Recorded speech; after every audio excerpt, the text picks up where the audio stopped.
shadows, the clock strikes 12. Ajani rises, unleashes hell. In go James' kingdom, Zesty fears strike. A Jason lurking, it's a savage night. Darkness creeps, whispers in the halls. Zesty, Jeffrey, you're the prey in this brawl. Friday the 13th, a terror so real, stalking the night with a cold steel feel. Go James' kingdom, a haunted domain, a Jason rising, spreading the pain. LeBron stats on like a ghostly chill. Terror in the air, that's how you know it's real. Jordan fans trembling, staying quiet at the camp. Gold jeans from the beginning was titled the champ. Every dribble echoes a sinister score. In this nightmare realm, there's no escape door.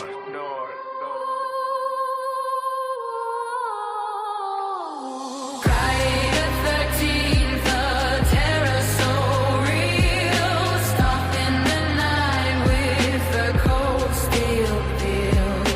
Go James' kingdom, a haunted domain, facing rising, spreading the pain. In this game of fear, only shadows remain.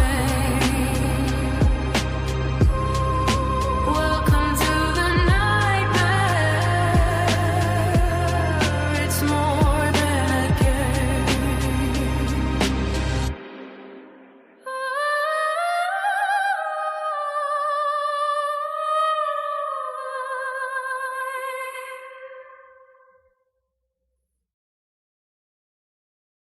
Welcome to Zesty Jeffrey Cemetery, where we have identified, marked, and cataloged all Zesty Jeffreys for their final resting spot.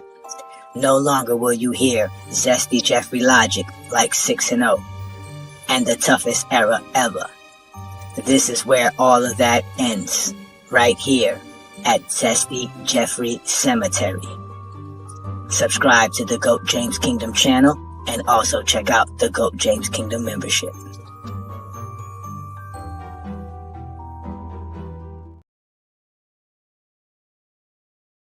This first round matchup from Cleveland features two of the top four scorers in the NBA, 24-year-old Gilbert Arenas and 21-year-old LeBron James.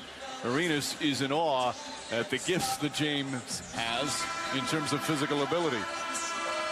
He's one of those players when you just look at his size, his body, his speed, and you just wonder how does one player get all of that? And, you sit there and you just wish, like, man, if I had his strength, how good would I have been? But, he's a kid that's so gifted that understands the game of basketball and is going to carry him to, be mentioned with Michael Jordan. You be that last part that Arenas talked about, his understanding of the game, in addition to the physical ability, is what makes him so special. Absolutely. The vision. The vision, Mike, he sees all 10 players, and then he can make the play. At times, stripped. Welcome back to Cleveland. Opening quarter of game one. At 21, the poise and maturity are amazing. One way he shows his age, yes, like many of us, still bites his nails, but he has been amazing in UB. He's the all-time leader in youngest ever accomplished categories. Just look at them one after another with the Rookie of the Year, of course 1,000, 2,000, 3,000 all up. Youngest ever recorded triple-double, points in a single season this year, the All-Star Game MVP. It really is truly amazing the numbers that he's accomplished, and he just turned 21 this past December. Well, I think when you say 6,000 points, he scored 6,000, over 6,000, over 1,500 rebounds, over 1,500 assists. In the beginning of this league to today, only Oscar Robertson has been able to obtain that. Peace and blessings, y'all. Peace and blessings. Welcome to a special Friday night exposure with the Exposer. I'm your host, Ajani. As y'all know, this is a Friday the 13th. Ain't nothing better than a Friday the 13th to have a Friday night show, man. This is what I do, man. I show up every Friday night right here on GOAT James Kingdom. Y'all know what to do, man. Hit that like button. Hit that subscribe button. Check out the GJK membership. As you guys can see, we have some GJK members already in the building. Shout out to all of y'all, man. Y'all showing love and support to one another. Indeed, it's always great to see you fellas in here, man. Peace and blessings to y'all again. Welcome to the Friday Night Exposure with the Exposer. I'm your host, Ajani the Exposer. Today, I'm not, A Jason, but we are still at GOAT James Kingdom Lake, where Zesty Jeffries get terrorized, and they just cannot handle what happens here in the great, wonderful world of GOAT James Kingdom and celebrating LeBron James as the GOAT of basketball. Tonight's program is going to be about how LeBron James is actually destined to be the GOAT of basketball.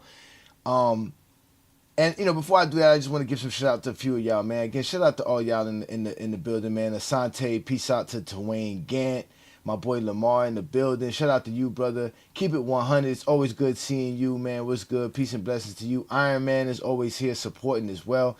Shout out to Dynamic 6645. I see you in the comments all the time. Shout out to you. And again, shout out to all you Zesties as well, man. Welcome to GOAT James Kingdom, man. Welcome to Friday night. Hopefully you're enjoying this All-Star weekend. As a basketball fan, as we all know, it is All-Star weekend. We have the All-Star game coming up on Sunday, all the festivities, all the great things that go along with the All-Star weekend. And obviously it's Lovers weekend as well, as Valentine's Day is tomorrow. So shout out to everybody who's also celebrating those holidays as well. But again, tonight's show is about LeBron James and how he was destined to be the GOAT of basketball. The reason I wanted to have this show was because there was a recent video of LeBron James that went viral when he was 12 years old and how he was playing the game then. And again, ladies and gentlemen, if you've been watching basketball for the last 30 years, you know what you saw in that young man. You was like, well, not young man. He was a child. He was 12 years old.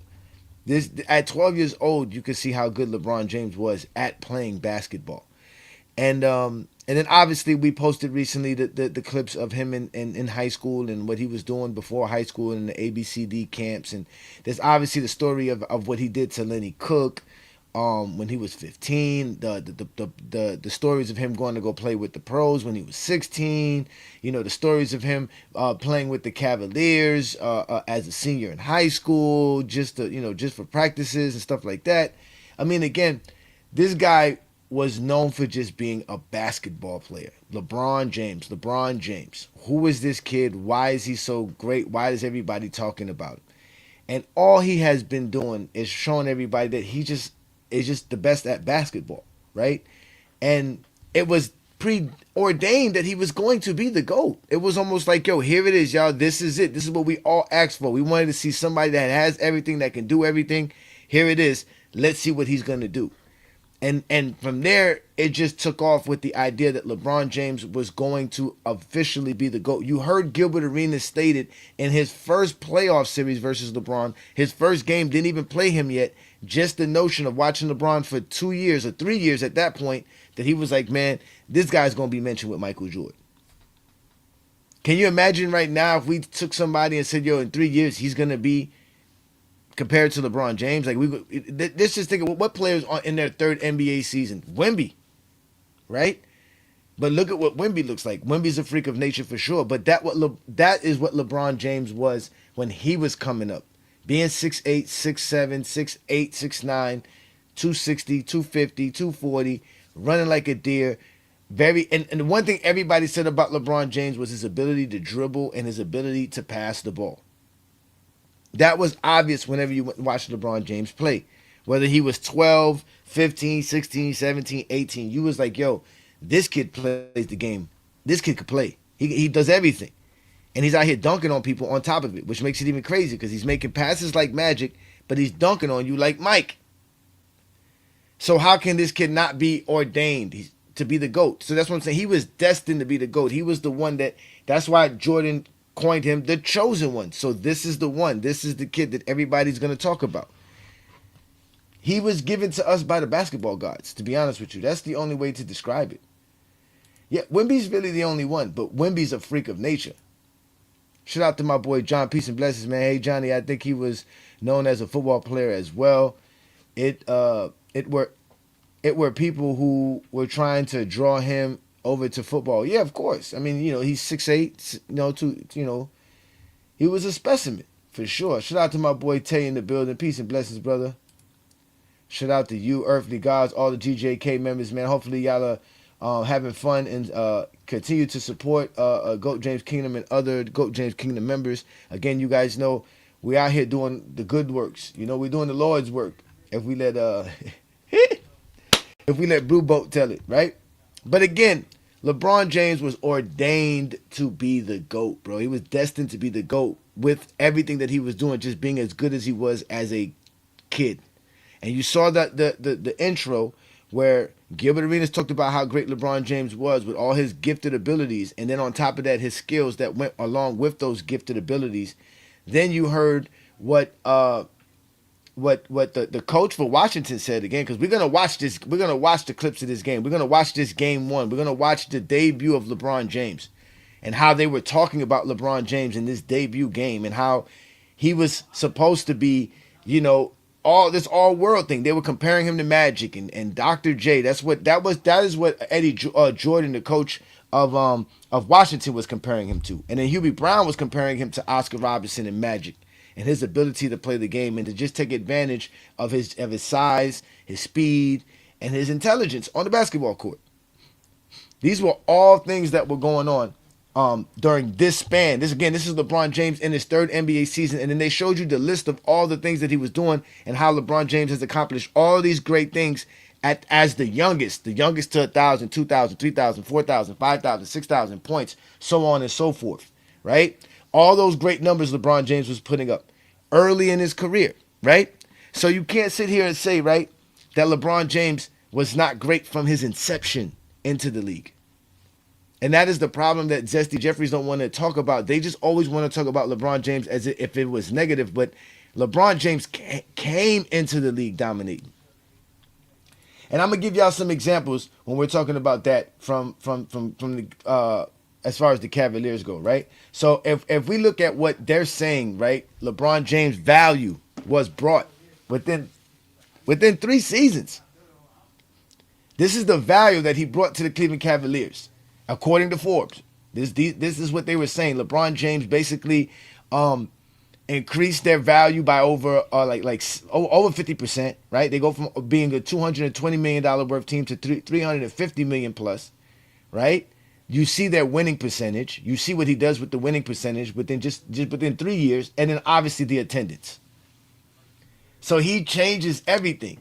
And this is the impact. They're talking about this kid. This is how they're talking about LeBron James going into his first playoff series in 2006 versus the Washington Wizards. And then they're saying this is what he would have to go up against. These are all the great players in NBA history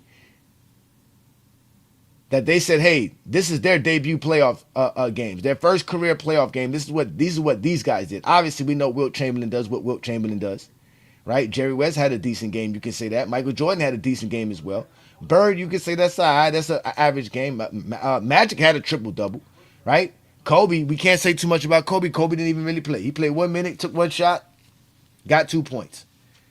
But this is what they were comparing LeBron to already starting off. This is what he has to deal with. This is what LeBron James has always been battling, the annals of history. His whole entire life. For some reason, people put everything on him. And just to give y'all a little idea of what we're about to do here. Again, we're gonna watch it just like we did for the Jordan games. I'm gonna show y'all all LeBron plays, all of what happened in that game, and how LeBron James played and how he was playing the game. And we're gonna watch these games like we always do here in Go James Kingdom, because like I tell y'all, we don't only talk basketball, we actually watch it. Right? So when we're talking about LeBron James's impact on the game of basketball, ladies and gentlemen, it was there from the inception. It was there from the inception, right? So when we're talking about, again, LeBron James, when we're talking about LeBron James, right? Yeah, Jordan called LeBron James the chosen one. That's where that name came from. When LeBron James showed up to his basketball runs, that's what everybody was like, yo, that's him. That's the kid. He was like, oh, so that's the chosen one. That's the one that's everybody's saying is going to be the next me. Right? comparing him to being the next great. That's it. Like, it's obvious. It's great from the eye test, just from seeing what he was doing, dominating the game.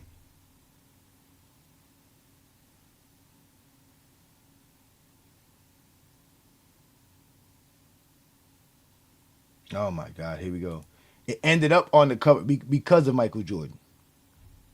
That's why. It ended up on the cover because of Michael Jordan. That was the name that was given to him, the nickname, the chosen one, the kid from Akron. That was his nickname, the chosen one, the kid from Akron. Why would they call him the chosen one if the players weren't already talking about him? That's the point. LeBron names was already circling throughout the basketball community. This is about the time of all the hype with all the sneakers and the N1 mixtapes and all this stuff was going on. LeBron was in the middle of all of that. Adidas, Reebok, Nike, Converse, all paying for schools and paying high schools, starting all kind of basketball camps.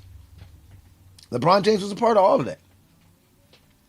And the story is, here comes this kid out of nowhere from Akron, Ohio, balling out. Without a doubt. Exactly. Ron Artest said he was ready to play at 16. In fact, we had Paul Pierce say, right, that when he went to his first All-Star game, that it was in the locker room, that they were talking about LeBron James in the locker room, saying that there was a kid at 16 who could play in the NBA at 16 in high school. And he was like, man, get the hell out of here. There ain't no way. Who is this kid? So it was already known in the circles. Again, you Zesty Jeffries don't know how to read. But again, we're gonna have some fun watching this game, right? And again, just to give you an idea of this is why we can't trust Zesty Jeffries, right? Because they like to discredit the Washington Wizards. That Washington Wizard team they had a big three, to be honest with you, right? They had Gilbert Arenas, who came up out of nowhere, right? Who started balling out when he ended up playing with the Wizards, right? Then you had Jameson, who was a college star who was supposed to pan out in the NBA, got moved around, found a good spot with Washington, and then they had added Caron Butler, and all three of these guys were lethal. Again, we're talking about a dead ball era NBA, that's what I want to call it now, right? The beginning of the zone defenses, right? A lot of guys couldn't shoot. A lot of offenses were still predicated on trying to get to the basket. Really slow-paced NBA. Really low-scoring NBA. But not the Washington Wizards. Because as you can clearly see here, what do they say about the Washington Wizards? They average about just under 102 points per game. They were basically the best team in scoring in the East, right? And they were only right behind the Phoenix Suns and the Seattle Supersonics in scoring in the NBA. And you clearly see here, ladies and gentlemen, they are not going by defensive rating. Because in 2006, nobody cared about defensive rating. It wasn't even a stat that was used like that. It was an internet stat, and nobody was on the internet back then. It's 2005, 2006. So here we go. This is me again showing you guys how basketball was seen back then. So you have these Zesty Jeffries lying to you. Again, everybody knows you go by points per game. And Washington Wizards were one of was basically the best offensive team in the East when LeBron James faced them in 2006 at 21 years old. And those are all the facts. And like my boy Ochi Clips say, Ochi Clips love it. Oh, my goons are here. Don't let me put the link up for my goons. First of all, let me put the link up for all the GJK members so y'all can remind yourselves to become a GJK member, because supporting what Brandon and I do, again, ladies and gentlemen, only makes basketball better. Because we are real basketball fans. We watch the game, and we're going to continue to do that here in GOAT James Kingdom. So as my boy Ochi Clips in them said, man, let's get straight to the film, right? Let's get straight to the film and let's watch how this young kid at 21 years old was putting the NBA on notice. The Wizards third in the NBA in steals as James backs up. Way short an air ball Listen up. in the course of the year. This is a 21-year-old, ladies and gentlemen. Look how they're guarding LeBron. Okay. They say LeBron didn't shoot no jumpers. He couldn't shoot, right? That's what LeBron does. Then above the key, 20-footer, easily. Look how they go at will. This is great. Look, transition basketball, getting to the paint, passing, shooting from the outside. Oh, again, look. You want to double me? I'll make the right pass. Look how they double him. Look, bang. In the playoffs. His first playoff game, ladies and gentlemen. Look. Oh, they double. LeBron didn't have a jumper for real in this part of his career for sure.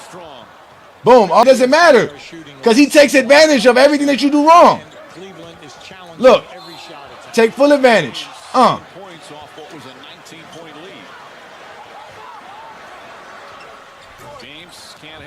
See? This guy is just doing things. Look, this is a 21-year-old basketball player. Never went to college. Look at him. Straight to the NBA. Straight to the NBA. Now look at him. Look, that's not a high percentage shot. You heard what he said? That's not a high percentage shot. Look. This is 21, ladies and gentlemen. Look. This is 21 years old. We're showing you all his plays, all his misses, every bad play, every good play. Here we go. Look. Oh, no foul there. But boom. Good help by his man right there to get that rebound. Now watch this again. Look how they're guarding LeBron. If LeBron can't shoot, why are you guarding him this far out? Turnover again. LeBron's making all the right plays. Yes, this is 21-year-old LeBron James. 2006. Another one. Look at him dishing the ball off. You heard what he said there. You heard what he said there. He said that he compared him to Larry Bird and Oscar Robinson and all these other players. Ended up with a triple-double to debut, a 30-point triple-double on top of that. Scored 32 points in his debut playoff game at 21 years old. Held the fort down and performed well throughout that entire series. But as you can clearly see, LeBron James had everything in his bag. He had everything. He just had to develop. You already saw what everybody saw then. That's the whole point. You can clearly see, man, this kid got everything. Because they tried everything in that game. They tried trapping LeBron. They tried single coverage. They tried pressing him full court. They tried everything. It got to the point to where the Cavaliers had to stop going to LeBron James because they couldn't even get into their offense because as soon as LeBron James got the ball, they would double team. LeBron would get the ball out of his hands. So they couldn't do nothing because they tried trapping him. He kept finding the right open man. They just said, you know what? LeBron shouldn't even have the ball. So as soon as LeBron got the ball, they double teamed him so he get the ball out of his hands. The guy was doing everything on the basketball court. And when we had Gilbert Arenas on the TikTok Takeover Live on TikTok, he explained that to us. He was like, bro, we tried everything against LeBron. We tried everything. And he's like, whatever you think that we're going to let him do, he's just going to do that at the best. So if you think if LeBron James can't shoot and we were just going to let LeBron James shoot, he would just shoot jumpers to death. He said that. They said there was a game. They was like, yo, just let him shoot. And he ended up hitting like 6-7 threes on him or something like that. Then he was like, yeah, we're going to double team him and make sure he don't have the ball. And then he find the right man. That's why he was called the chosen one, because he displayed every level of the game that you expect to see out of a player. He did everything you wanted out of a player, and he also had the physicality, the size. He was big. He was 6'8", 6'9", doing this. So this is not GOAT James Kingdom and rewriting history, or this is what was going on. This was physical stuff, what was going on as we see the game. LeBron James was just the one. He was the chosen one. Like I said, if we had truly prayed to the basketball gods for the greatest basketball player in our life, it would be LeBron James. Now, since we have been creators of basketball players for the last 20-something years with the created player mode in video games, we've all created a Wemby, right? Because I remember creating a player like Wemby like 7-8 years ago, almost 10 years ago, when we was playing 2K when I was with my friends, and we used to play 2K all the time. I remember creating myself as a 7'4" center who could shoot three-pointers and dribble the basketball. My friends was like, if that's not a real player, it doesn't exist, right? But we were doing that back then too. We were creating players back in the 90s or thinking about players in the 90s that were Magic-esque but with Michael Jordan's abilities. And that's exactly what LeBron James was. Magic Johnson with Michael Jordan abilities. And then you just add the IQ on top of it, forget about it. You're talking about the greatest player to ever play. So he was destined to be the GOAT because look at what we're seeing. This is what we're watching. This is why people expected him to win so much because they was like, yo, look how great you are. You should be winning. But it takes more than just being a great player to win. And everybody knows that in basketball. Shout out to Hollywood Herm in the building. Herm back at it. Herm is back at it.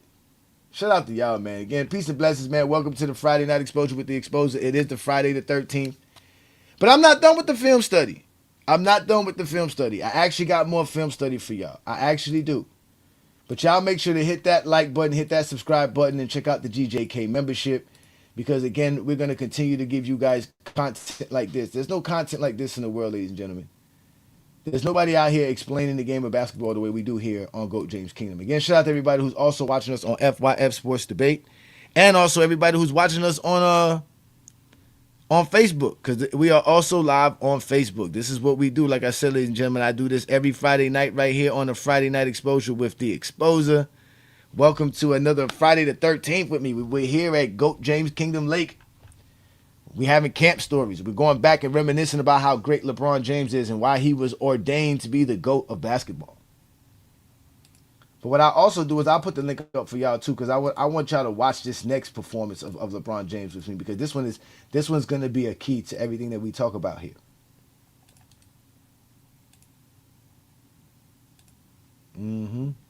We got all the Zesties in the building. Shout out to y'all who show up again on another Friday night to be supportive of what we do here in GOAT James Kingdom.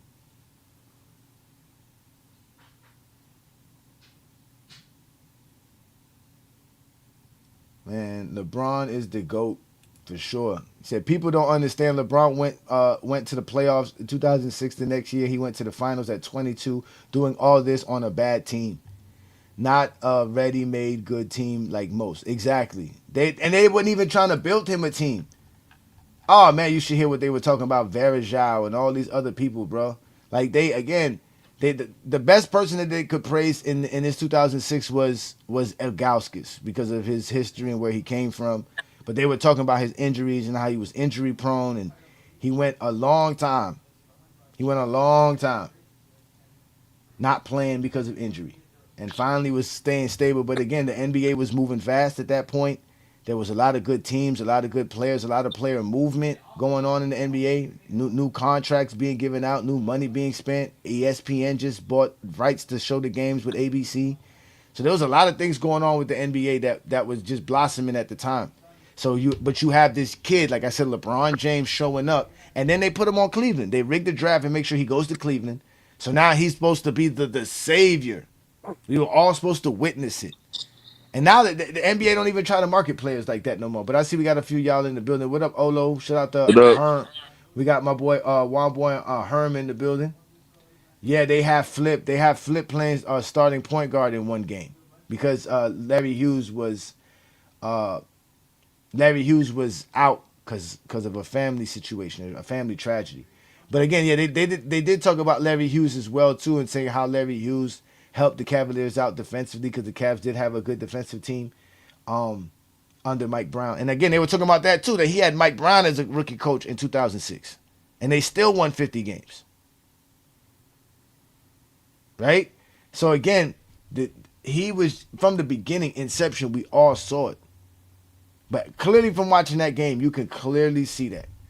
Shout out to Inside. What's good, bro? Peace and blessings, man. Y'all make sure to check out Inside the Arc on TikTok as he does lives and also has great content talking about the GOAT debate as well. Shout out to you, man. He found the GOAT James Kingdom members and GOAT James Kingdom. So welcome to GOAT James Kingdom Lake.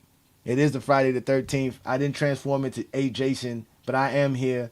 You Zesty Jeffries, just be careful, man. Just don't come out here acting crazy, man. But again, we are here to explain to y'all why LeBron James was basically like I said, man, he is still to this day the greatest player I've ever seen. And the fact that we've been watching LeBron James now for the last 20-something years, it's kind of hard to fathom how he was playing when he first got into the league. People don't realize how good he was. If you really think LeBron James is good now, you trust me, you don't know nothing LeBron James. And I feel sad because some of y'all were born in the late 90s, so y'all really didn't see early LeBron James.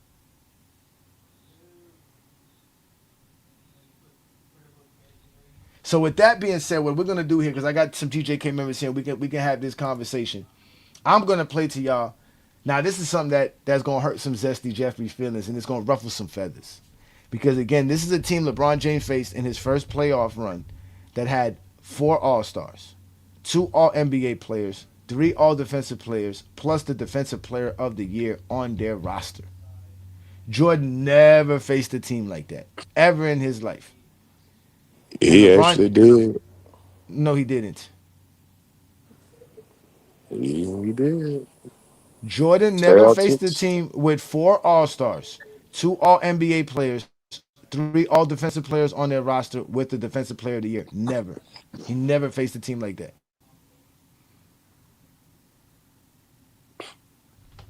Just never did. They're the only team to do that. And that team you talking about were not better than the Celtics, than the Milwaukee Bucks or the Pistons. They weren't even better than those things. They were better than the Pistons, and they were better than the Milwaukee Bucks.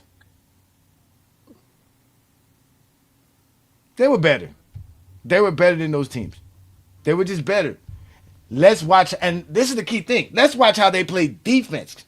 Because, see, that's the key thing. People have to pay attention to how they were able to play defense. Watch how they play defense on LeBron James. So with that being said, we're going to show y'all the GOAT. Make a call for Rashid as well to get going, get motivated. This is a big game for him. Here we go here, ladies and gentlemen. Look, that's Tayshaun Prince, all-defensive player. Staying with LeBron James, no double coverage. But this is what LeBron James going to have to do against this guy.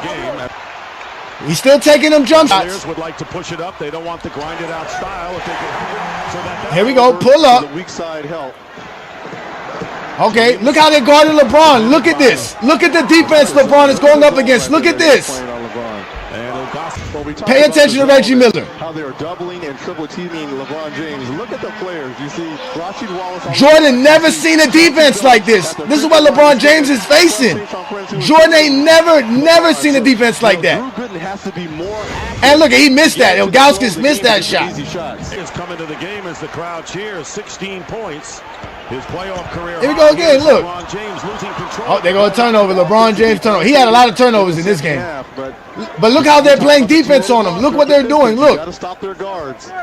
Zoning up against him. Look at that. 3 defenders on the strong side. Forces another turnover.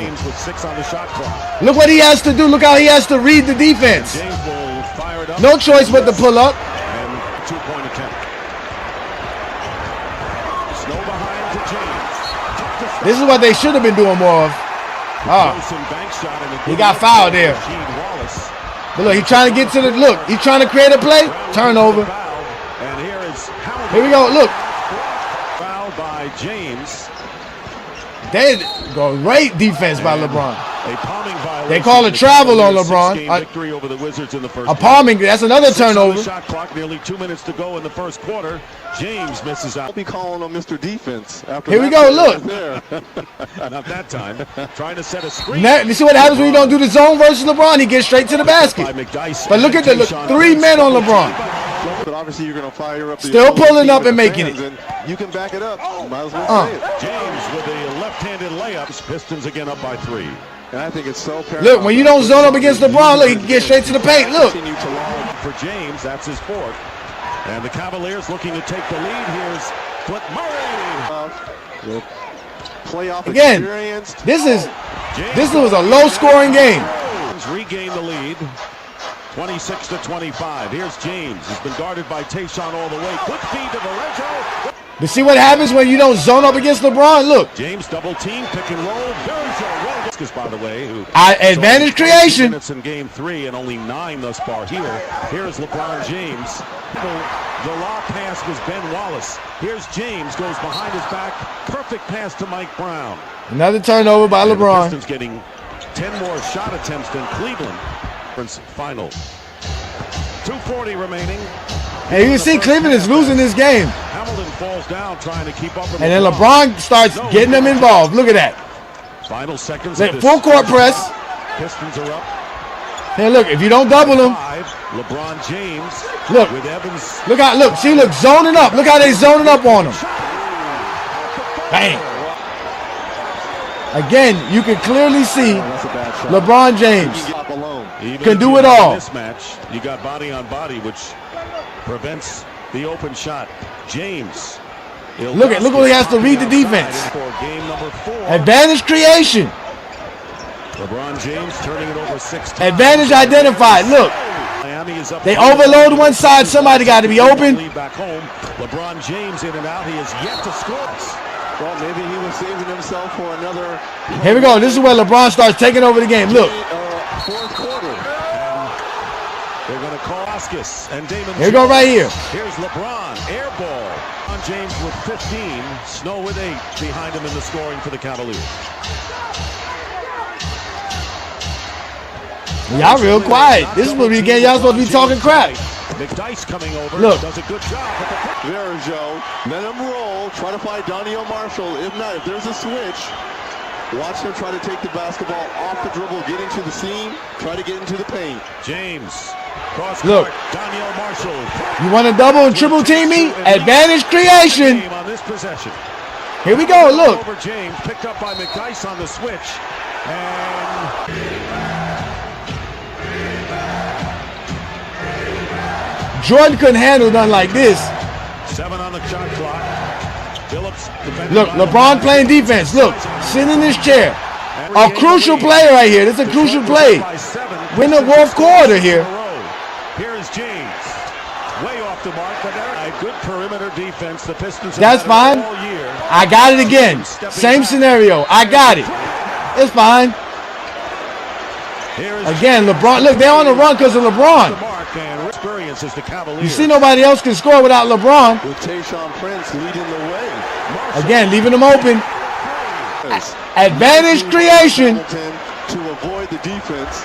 And here's LeBron James coming back. Look. LeBron Ooh. has 18 points. Ladies and gentlemen, this is a 21-year-old versus 4 All-Stars. Winning 86-77, so they can play that style and survive. Here we go. Oh, is that the game-winning basket? Yes, that was. The game-winning basket by LeBron. He's a role player. He's not used to these situations. Let your superstar go to work on him. 5 on the shot clock and Another bad turnover by LeBron. defended by Hamilton. Minute and a half. But they don't score on that one, so here we go. Look. On the switch. Evans picking up James. Look how they got to guard him out here. Look how far out they're sticking LeBron. Oh, air ball. Well, I'm going to tell you one player that's been quiet that can put a dagger in anybody. James going up. And that clock. Cavaliers by 1. Take it all the way down, LeBron. 10. And they isolate him at the top. LeBron James, ball away. Off the rim. Rebound. Ooh. Ooh. So that's LeBron James facing a 2006 Pistons team. That is a game 4. The series is 2-1. LeBron James and the Cavs pulled off a miraculous victory in game 3, and they pulled off another one in game 4 to push the series to 6 games at least. And they eventually pushed that series to 7, which they end up losing. But this is a 21-year-old LeBron James, ladies and gentlemen. Whoa. At the height of what the NBA was all about. Shout out to all y'all who's here. All right. At the height of what the NBA was all about in the middle of the 2000s, right? And here it is. You got this young 21-year-old forcing teams to do all kind of crazy stuff. You gotta mute yourself there, Olo. So again, LeBron James faced a team that again Kobe never faced, Mike never faced. This is again a 4 All-Star team, 3 All-Defensive players, 2 All-NBA players on their roster, plus the Defensive Player of the Year on their roster. LeBron James is 21 years old, coming out of high school. That is true. That's not, where am I lying? Where am I lying? You said Kobe and Mike never faced a team with multiple All-Stars. What are you talking about? I didn't say that. I say they never faced a team with 4 All-Stars, and they never did. They never faced a team with 2 All-NBA players and 3 All-Defensive players. Paul Pierce, Ray Allen, and They were not 4 All-Stars, sir. When Rajon they Rondo was faced an them, All-Star. they didn't have What 4 you talking about? All-Stars. They weren't 4 All-Stars on the 2010 Boston team. There wasn't 4 All-Stars on the 2008 Boston team, sir. There was 4 All-Stars on the 2006 Pistons. LeBron, Rajon Rondo was an NBA they All-Star wasn't. No, for he the was Boston. not. Not for 2000. Not for 2010. Not for 2008. They did not have 4 That All-Stars on bust that team. LeBron James' ass, and Kobe went on to beat Kobe never faced 4 All-Stars. Rajon Rondo, Paul Pierce, Ray Allen, Kevin Garnett. They were not all All-Stars when they faced Kobe in 2010, sir.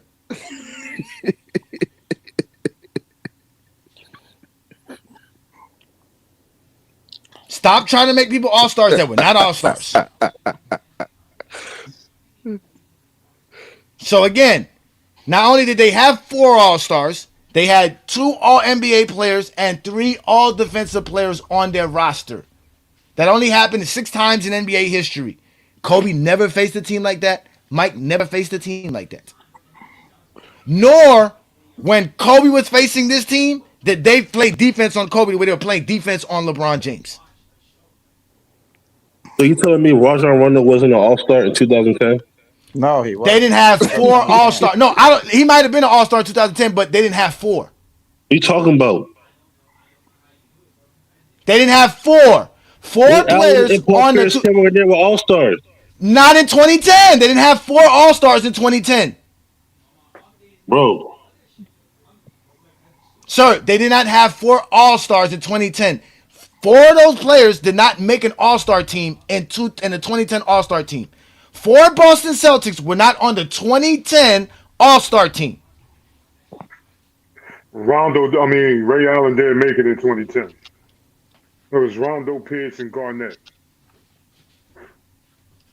yeah, Rondo, Pierce, and Garnett. But still, though, Ray Allen was still a Not that productive, good, man. way It don't above matter. average productive player, They bro. were not. He was never productive enough to be an All-Star. And that team was a way better caliber team than the fucking Detroit Pistons. What are you talking Sir, about, bro? you're talking about Kobe, who's playing with an All-NBA player on his team. You're talking about Kobe himself, who's damn near 30-something years old. And we're talking about a 21-year-old LeBron James with nothing on his roster besides him as an All-NBA player and as an All-Star. That's all you have. You just showed He's us going his up lead. against a team that has 4 All-Stars, which Boston didn't have, that had 2 All-NBA players and 3 All-Defensive players, which Boston didn't have, plus the Defensive Player of the Year. Now, the Boston Celtics of 2008 had Defensive Player of the Year, but they didn't have 3 All-Defensive players and 2 All-NBA players on their roster, nor did they have 4 All-Stars on their roster. So Kobe, again, never faced a team like the Detroit Pistons of 2006 who had all of that on their roster. That's not a lie.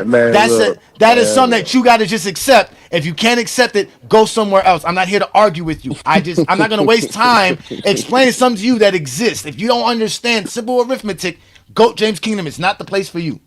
Hey, bro, you ain't got to fall into that trap Johnny doing, man, to try to dress it up, try to make shit sound nice and what it is. Everybody know that '06 Pistons team is not an all-time great team.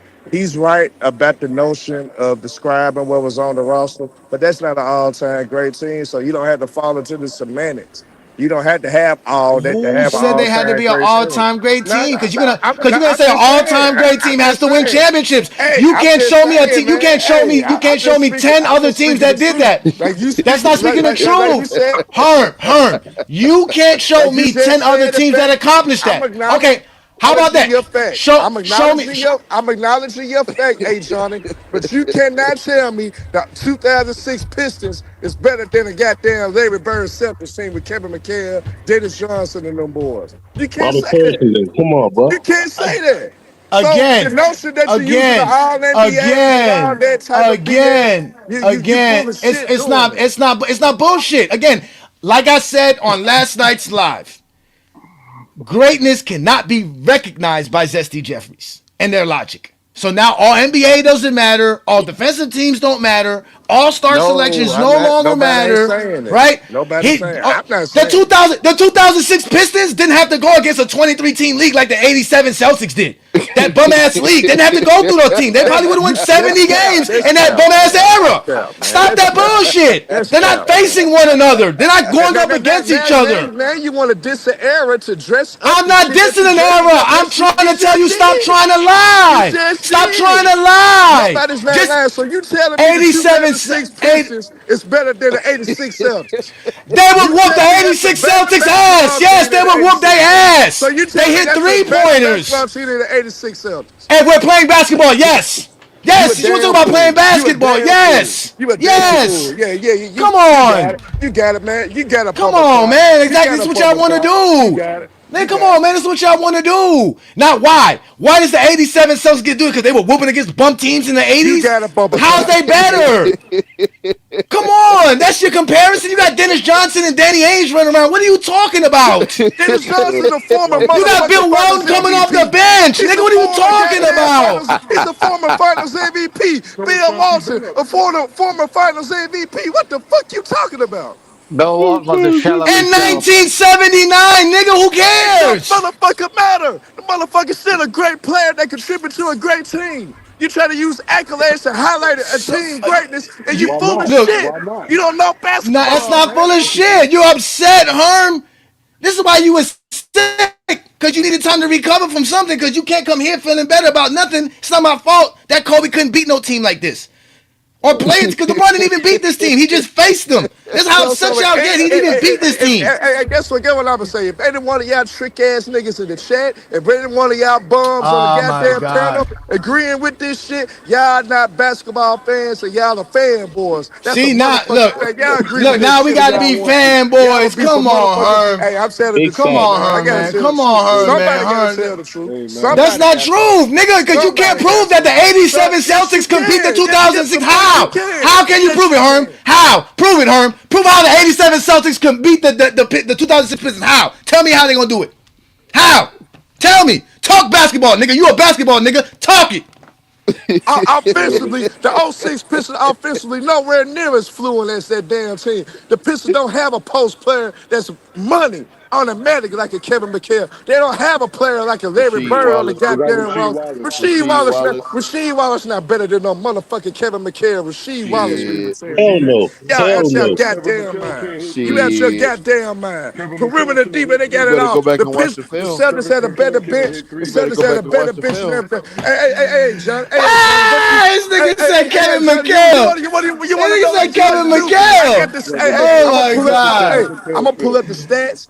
Pull up the stats and show. Pull them up, nigga. By that 86 Celtics are better than the Pistons, nigga, and it's not even motherfucking close. You can pull up the stats. That's the stats they did against their comp. They're not doing that against the Pistons, who's one of the best defensive teams in NBA history. What are you talking about? That team wasn't no all-time great defensive team. That Piston teams in general, that whole stretch, the whole stretch, they were one of the best. What are you talking about? They lost their best defender and bit motherfucking Wallace at 06. He was on the team in 2006. He was defensive player of the year in 2006. Yes, he was. No, he wasn't. You're talking about 2007, fool. He's on the film. Y'all did not beat the Pistons with no motherfucking Ben Wallace on the game. That's what I'm trying to explain. That's how upset you are that he didn't even beat them. That's what I'm saying. That's how upset you are because they were that good. Kobe couldn't beat them in 04. He had Shaq. And Malone and Gary Payton. Fuck are you talking about? That was a different team, bro. Come on, what are you talking about? Oh, shit. Here we go with the same shit. No, but the Boston Celtics was the same team every year for you, but now the Pistons wasn't the same team every year to you. Boston was the same team. So don't lie like that. Moving the goalposts. No, you're not. The Pistons was the same team. Boston were cheaters, Come on, man. I am gonna say that they were cheaters to me. Man, y'all are crying. For another day. Crying. They corrupted the league. So yeah, I could go there.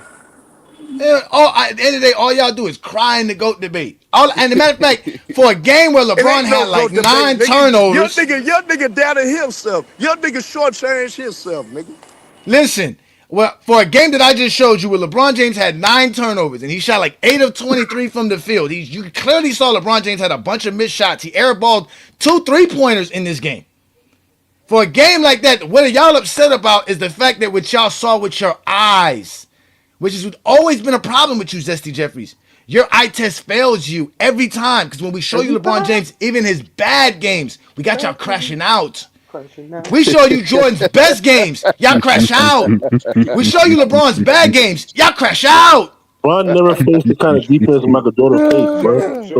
Jordan never. one-on-one Matter of fact, defense? I'm glad that you said that. I'm glad that you said that because you Zesty Jeffries always be fucking lying. And here go James Kingdom, like we said, we don't make shit LeBron played in the era where they had hand We checking. look shit up. We look shit LeBron up. played in the era when they had hand checking. There was no hand checking. There was no hand checking. There was no hand checking. There was no hand checking, sir. Jordan played in that era. There was no hand checking, sir. There was no hand checking, sir. Only the Jordan There was no hand checking, sir. There was no hand checking. Well, they can figure foul you as a regular foul. What are you saying? Stop. What I'm saying, even with them being able to do all that. Fouls because of the Pistons and Jordan. Because of how they was. Shut up. We know this. You're not telling us something we don't know. Nigga, listen to what I'm telling you. Hey, Shut up. Hey, Barry Graham, you hoe a loser, nigga. Shut up, guys. Stop crashing out. I'm trying to do film. If y'all can't shut up while I'm doing film, I'm going to kick you the fuck off. Because it's the film we're here to discuss, not your fucking feelings. I don't give a fuck if they can hand check. I don't give a fuck if they can foul you hard as fuck and they just see you go to the free throw line. One thing they cannot do is what Rasheed Wallace is doing right here, right now. Zone. Which is play on the strong side and not double team the man with the basketball. Leave a man wide open. This is what LeBron James was facing at 21 years old. If Rasheed Wallace has to be on the weak side of the floor, like it was in the 80s, LeBron James has a dunk. But instead of having a dunk, what he has to go through is defense. Look, he has to go through the... Matter of fact, bringing a help man to screen is even a problem because now you're just bringing a third fucking defender. It's 3-on-1 here. Look. That's how LeBron James has to find a man just for him to fucking brick. Let's listen to what Reggie Miller says about this, because you Zesty Jeffries never like to listen. Well, we talked about the zone and how they were doubling and triple teaming LeBron James. Look at the players. You see Rasheed Wallace on the block. You see Chauncey Billups at the free throw line extended, plus Tayshaun Prince, who was guarding. Jordan never saw a defense like this. And when Kobe was playing this team, they didn't even do this against Kobe because they knew Kobe was going to jack up some 20-foot brick shot from the corner. LeBron. So, Drew Gooden has to be more active to get into the flow of the game to get some easy shots. Offensively, kind of faded in the second half, but this is... Look again. Look at how they're playing LeBron James. Advantage creation. He's being double-teamed right here. We talked about the two-headed... Look. Being double teamed. You got to stop their guard. But watch this. Look. Every time. Look at where remember I was telling y'all about that man. We had that conversation. You see where Chauncey Billups is sitting at? Remember I was telling you about that dotted line and that line that goes all the way to the top of the key? You see how he can be on the strong side and not worry about his man? There's no illegal defense there. He can do whatever he wants here. He don't have to double team. He don't have to do shit. Jordan never faced a team like this. Jordan never faced defenses like this. Again, they do not. This is a 21-year-old having to deal with this. Double team, LeBron James, they go into Varejao. Look, and then he tried to make a pass to Varejao, he got it tipped away. Because he has to make a play. Great save. Here's Rasheed and the foul on Varejao. Jordan would have just took a jump shot and bricked the shit. Anderson Varejao. Listen to this. Gave the Cavaliers tremendous energy. Not only did he score the 16 points on 6 for 7 shooting, but his strength, Mike Brown told us, of course, setting the screens. That was a big asset for Cleveland. Well, he's a good... Imagine that. LeBron James teammates are getting praised for setting screens, ladies and gentlemen. For setting screens, for being a good screener. That's what he just said. Oh, Varejao is impactful because he's setting screens. With his and his strength. Yeah, he went 6 or 7 for one game. He had a good game. But watch why he tells you why. Pick and roller. And what that does is, because when you have shooters like Damon Jones and Flip Murray and LeBron James. Oh, wait a minute. When you have shooters like Dick and Wait a minute. Roller. That was a big asset for Cleveland. Does he just say LeBron James is a He just shooter and called a great LeBron shooter at James a that? shooter. That's exactly what he said. Let's listen to why Varejão's screening and strength is impactful in the game of basketball. Well, he's a good pick and roller, and what that does is because when you have shooters like Damon Jones and Flip Murray and LeBron James and Daniel Monter, when the floor is spread, it's easier for him to get down the lane and get some easy buckets, and that's why LeBron was finding them so easy because they didn't want to give up the three-point shot.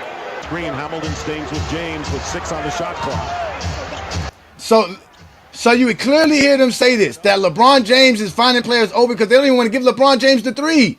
But again, you got to watch how they're playing defense. Look, Snow is supposed to clear out that help, but he doesn't leave. Look at him. Look what he tells him. He said, yo, go get Snow because I can't leave LeBron alone here. If I leave LeBron alone here like Gilbert Arenas did versus the Wizards, LeBron is dunking this because you're not help if you're on the weak side of the floor. So the only way to help is to be on the strong side. So look at Chauncey Billups trying to make sure that somebody understands that he has to stay here because if not, LeBron James is barbecue chicken for this guy. So let's watch this again. Let me get back to it so y'all can see this again. Because y'all don't know basketball. Y'all be lying. Y'all just a bunch of lying ass Zesty Jeffries. And this is why we have to watch film. This is why they don't like the film. They don't even like watching film of themselves talk. So hold on, wait. Let me get back to the play we was just watching. Where we was at with the play? Oh wait, I think I just missed that play. Hold on. Oh my God! See, this is why. And this is real early in the game that they're playing this defense on them. Okay, that's good. That's the game plan. Yeah. Right. This is LeBron James obviously having to take an outside shot. Look, like I said, here's the play again. Look at Chauncey Billups. Watch what Chauncey does. Look, he's communicating. Look, as soon as Chauncey Billups says, hey, I got to get my man, you see the other man come on. Look at this. Another man comes on the baseline. He's not doubling. He's zoning. Look, he's not doubling LeBron. See, look, that's not doubling LeBron. At every turn, they make sure LeBron James can't have a driving lane. But LeBron just advantage creation. Look. Varejão missing. Look, again, look, in the post. If this was Jordan, he had his whole side to the floor by himself. No problem. And versus some bump defender on top of that. At least this guy could play defense. This is Chauncey Billups a little bit. Look at again, instantly, the help. Look at the help. Not a double team, but on the strong side, again, there's always somebody on the elbow and on the baseline. All it is an overload. Though. They couldn't do that in the 80s. They couldn't do that in the 1900s. Yes, they couldn't do that in the 1900s. They did do that in the 80s. They could not do this. Overload illegal defense. They did do that back then. They did do that in the 80s. It is proof. Herm, I know you've been sick and away from social media, but I need you to take some time out and go watch my game film breakdown showing you the difference between what there is no proof. So I proved this already. That's what I've been doing. That's all we've been doing is film study. I showed everybody this. Watching Jordan games, we showed it to you how teams were literally the Bulls were telling the referees this is illegal defense. He can't be standing there. He's not double teaming. You have to double team or stay on your man. You can't do what Rasheed Wallace is doing. He's not guarding a man and he's not double teaming. That is illegal defense in the 1900s. They were still doing that though, bro. They were trying to shade the defense. They were trying to shade it, but it was still no, they can't do that. You can't do that. You can't do that. It's illegal. You can't. You cannot do this. You cannot do that. You cannot. That's why they did that. They called for it. What do you say? Sir, you cannot do this. You cannot do this. It was illegal defense. They called it all the time. Move. Why did they implement the 3 second rule? Implemented the 3 second because that means you don't have to guard a man. That's why they did that. So they said if you don't have a guard a man, and if you're not guarding a man, you can't just sit in the paint. You have to be.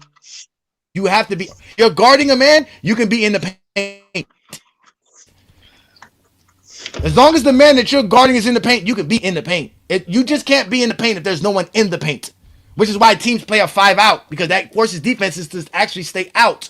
Or if not, I get to break you down. So again, you could not do this in the 1900s. And that is Rasheed Wallace.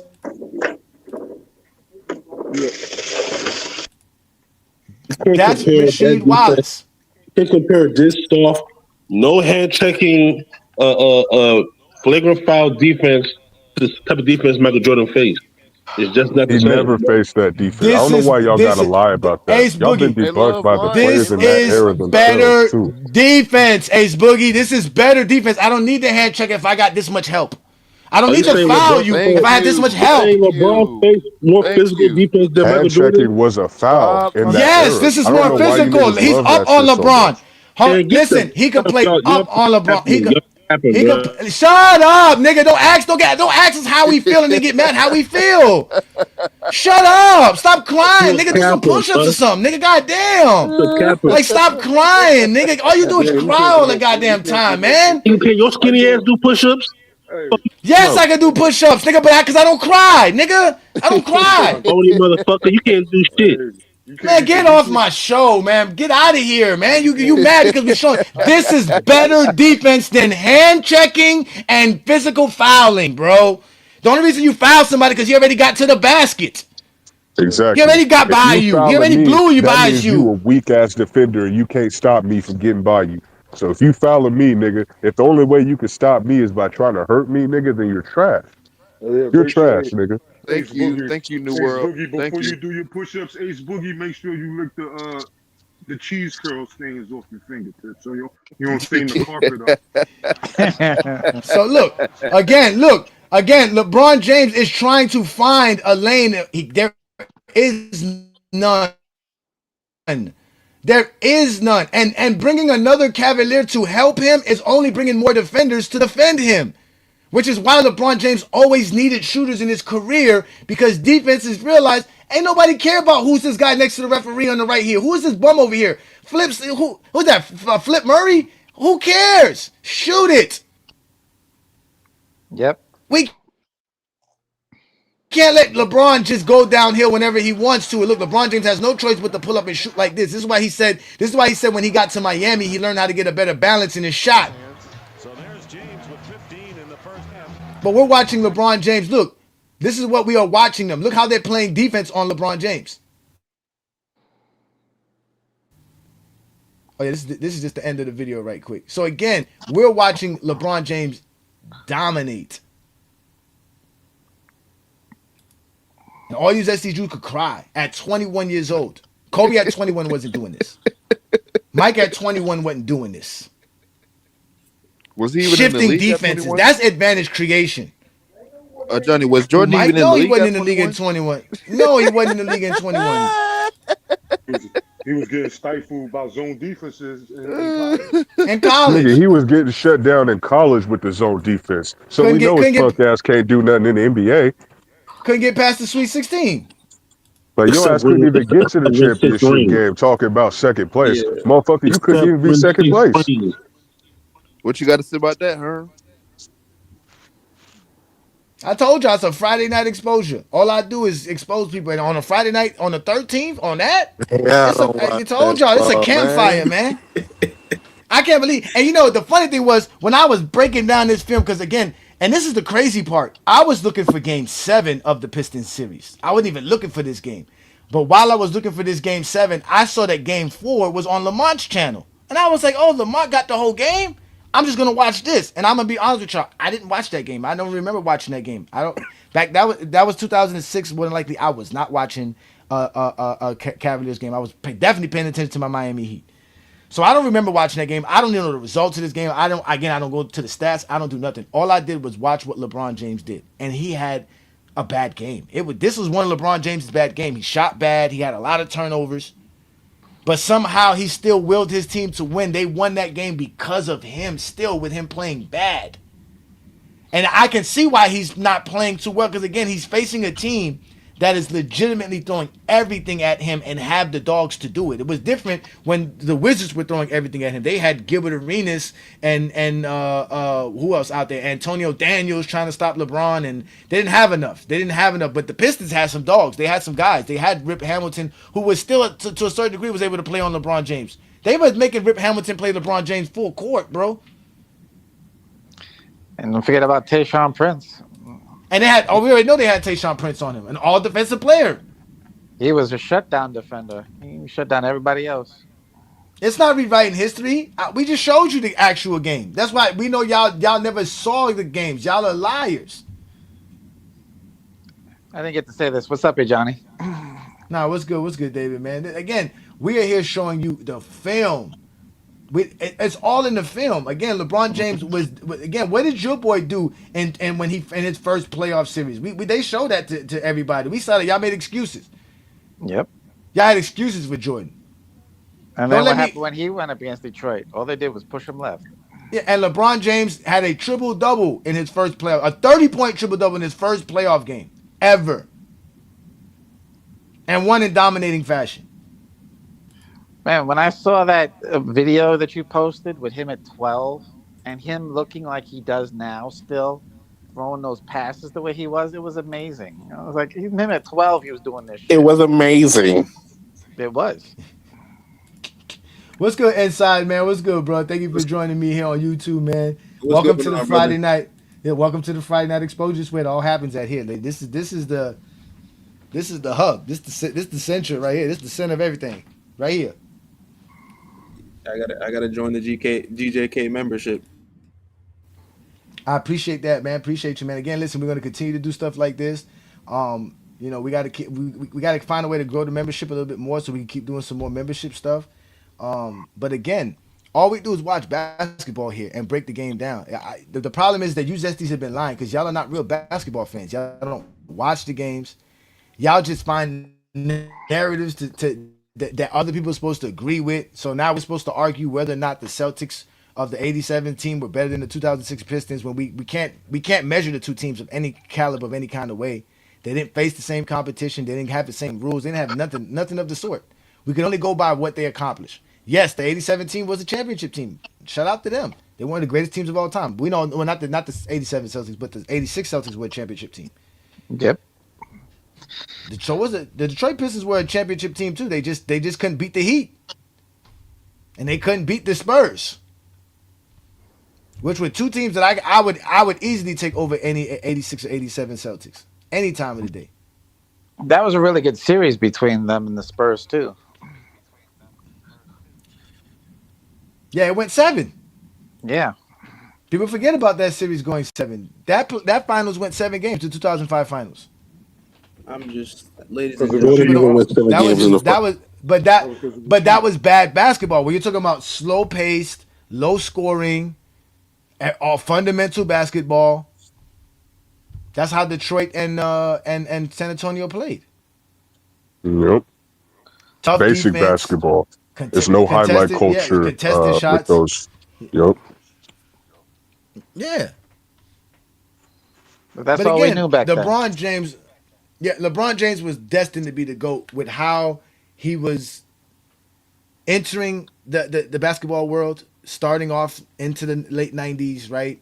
The hype of the league, expansion era, going into the cable television era, right? That whole and then the explosion of the internet on top of that, because the early 2000s is the explosion of the internet, right? YouTube comes out, Facebook, all these, MySpace, all these crazy stuff starts happening in the early 2000s, right? And then here comes this phenom 15, 16, 17-year-old kid who's doing all this incredible stuff where people are saying at 16 he could have been drafted in the NBA. To the point to where, like I said, even Danny Ainge said it, that he was like, man, he said I would trade anybody in the league besides Kobe for this kid that plays in Cleveland. And he was 16 then. LeBron was 16 or 17 then. So Yeah, again, that's insane. he was destined to be the GOAT because again, it was because of what he did on the basketball court. If you're a basketball fan and you're watching this guy play, now he's a guy, but when you watch this kid play, there's no way you don't see greatness. This guy can do everything you want on the basketball court. He's all over the place. I'll ask you a question. Was doing everything. I want to ask you a question, Johnny. I'm listening. So you said he was destined for greatness. Mm-hmm. Going to join with other great players in your prime. Mm-hmm. That's greatness to you. That's greatness. Yeah, because it wasn't the first time it was done in history. All the great players in NBA history joined other great players to win championships. In their prime? I say in their prime. I said in his prime. In their prime. Yes, in their prime. Who? What's it called? How many teams did Wilt Chamberlain play on in the '60s? Come on, bro. Then we Okay, just let's finished start talking there. about the Boston Celtics. Let's start in the there.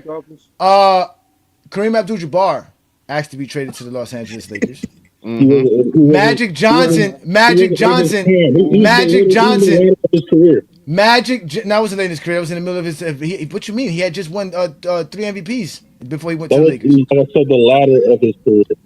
Again, Magic Johnson decided to actually enter the NBA because he was going to go play with Kareem Abdul-Jabbar. If the Bulls would have got the pick, he said he would have went back to college. The NBA. He was drafted. Sir, he chose to go to the NBA. He didn't have to go to the NBA. He went to go to the Lakers. Yes. He knew the Lakers had the number 1 pick and that they were going to pick him. If the Bulls had the number 1 pick, he would have went back to college. Bro, he was drafted, bro. He didn't say, I'm going to play with the Lakers and that's it. Again, listen to what I'm telling you. When he found out that he was going to be drafted, but it's not narrative. No, because you can't understand, because you're trying to make a narrative. You're trying to create a narrative. When Jordan was in his prime, he begged the Bulls to keep Scottie Pippen, not to trade him away so that he could play alongside Scottie Pippen. Not only he begged to go get an All-NBA player and the best rebounder in Dennis Rodman. He begged them to go get him other All-Stars, and they didn't get him those All-Stars. They told him, no, we're going to draft your players for you. Again, that's how you did it back then, because free agency wasn't a thing.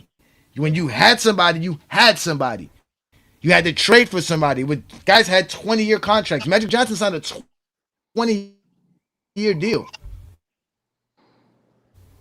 So there was no free agency. LeBron James was in a free. Why you see players today moving around, because there could be free agents. There is nothing wrong with being a free agent. There is nothing that makes you less great because you're a free agent.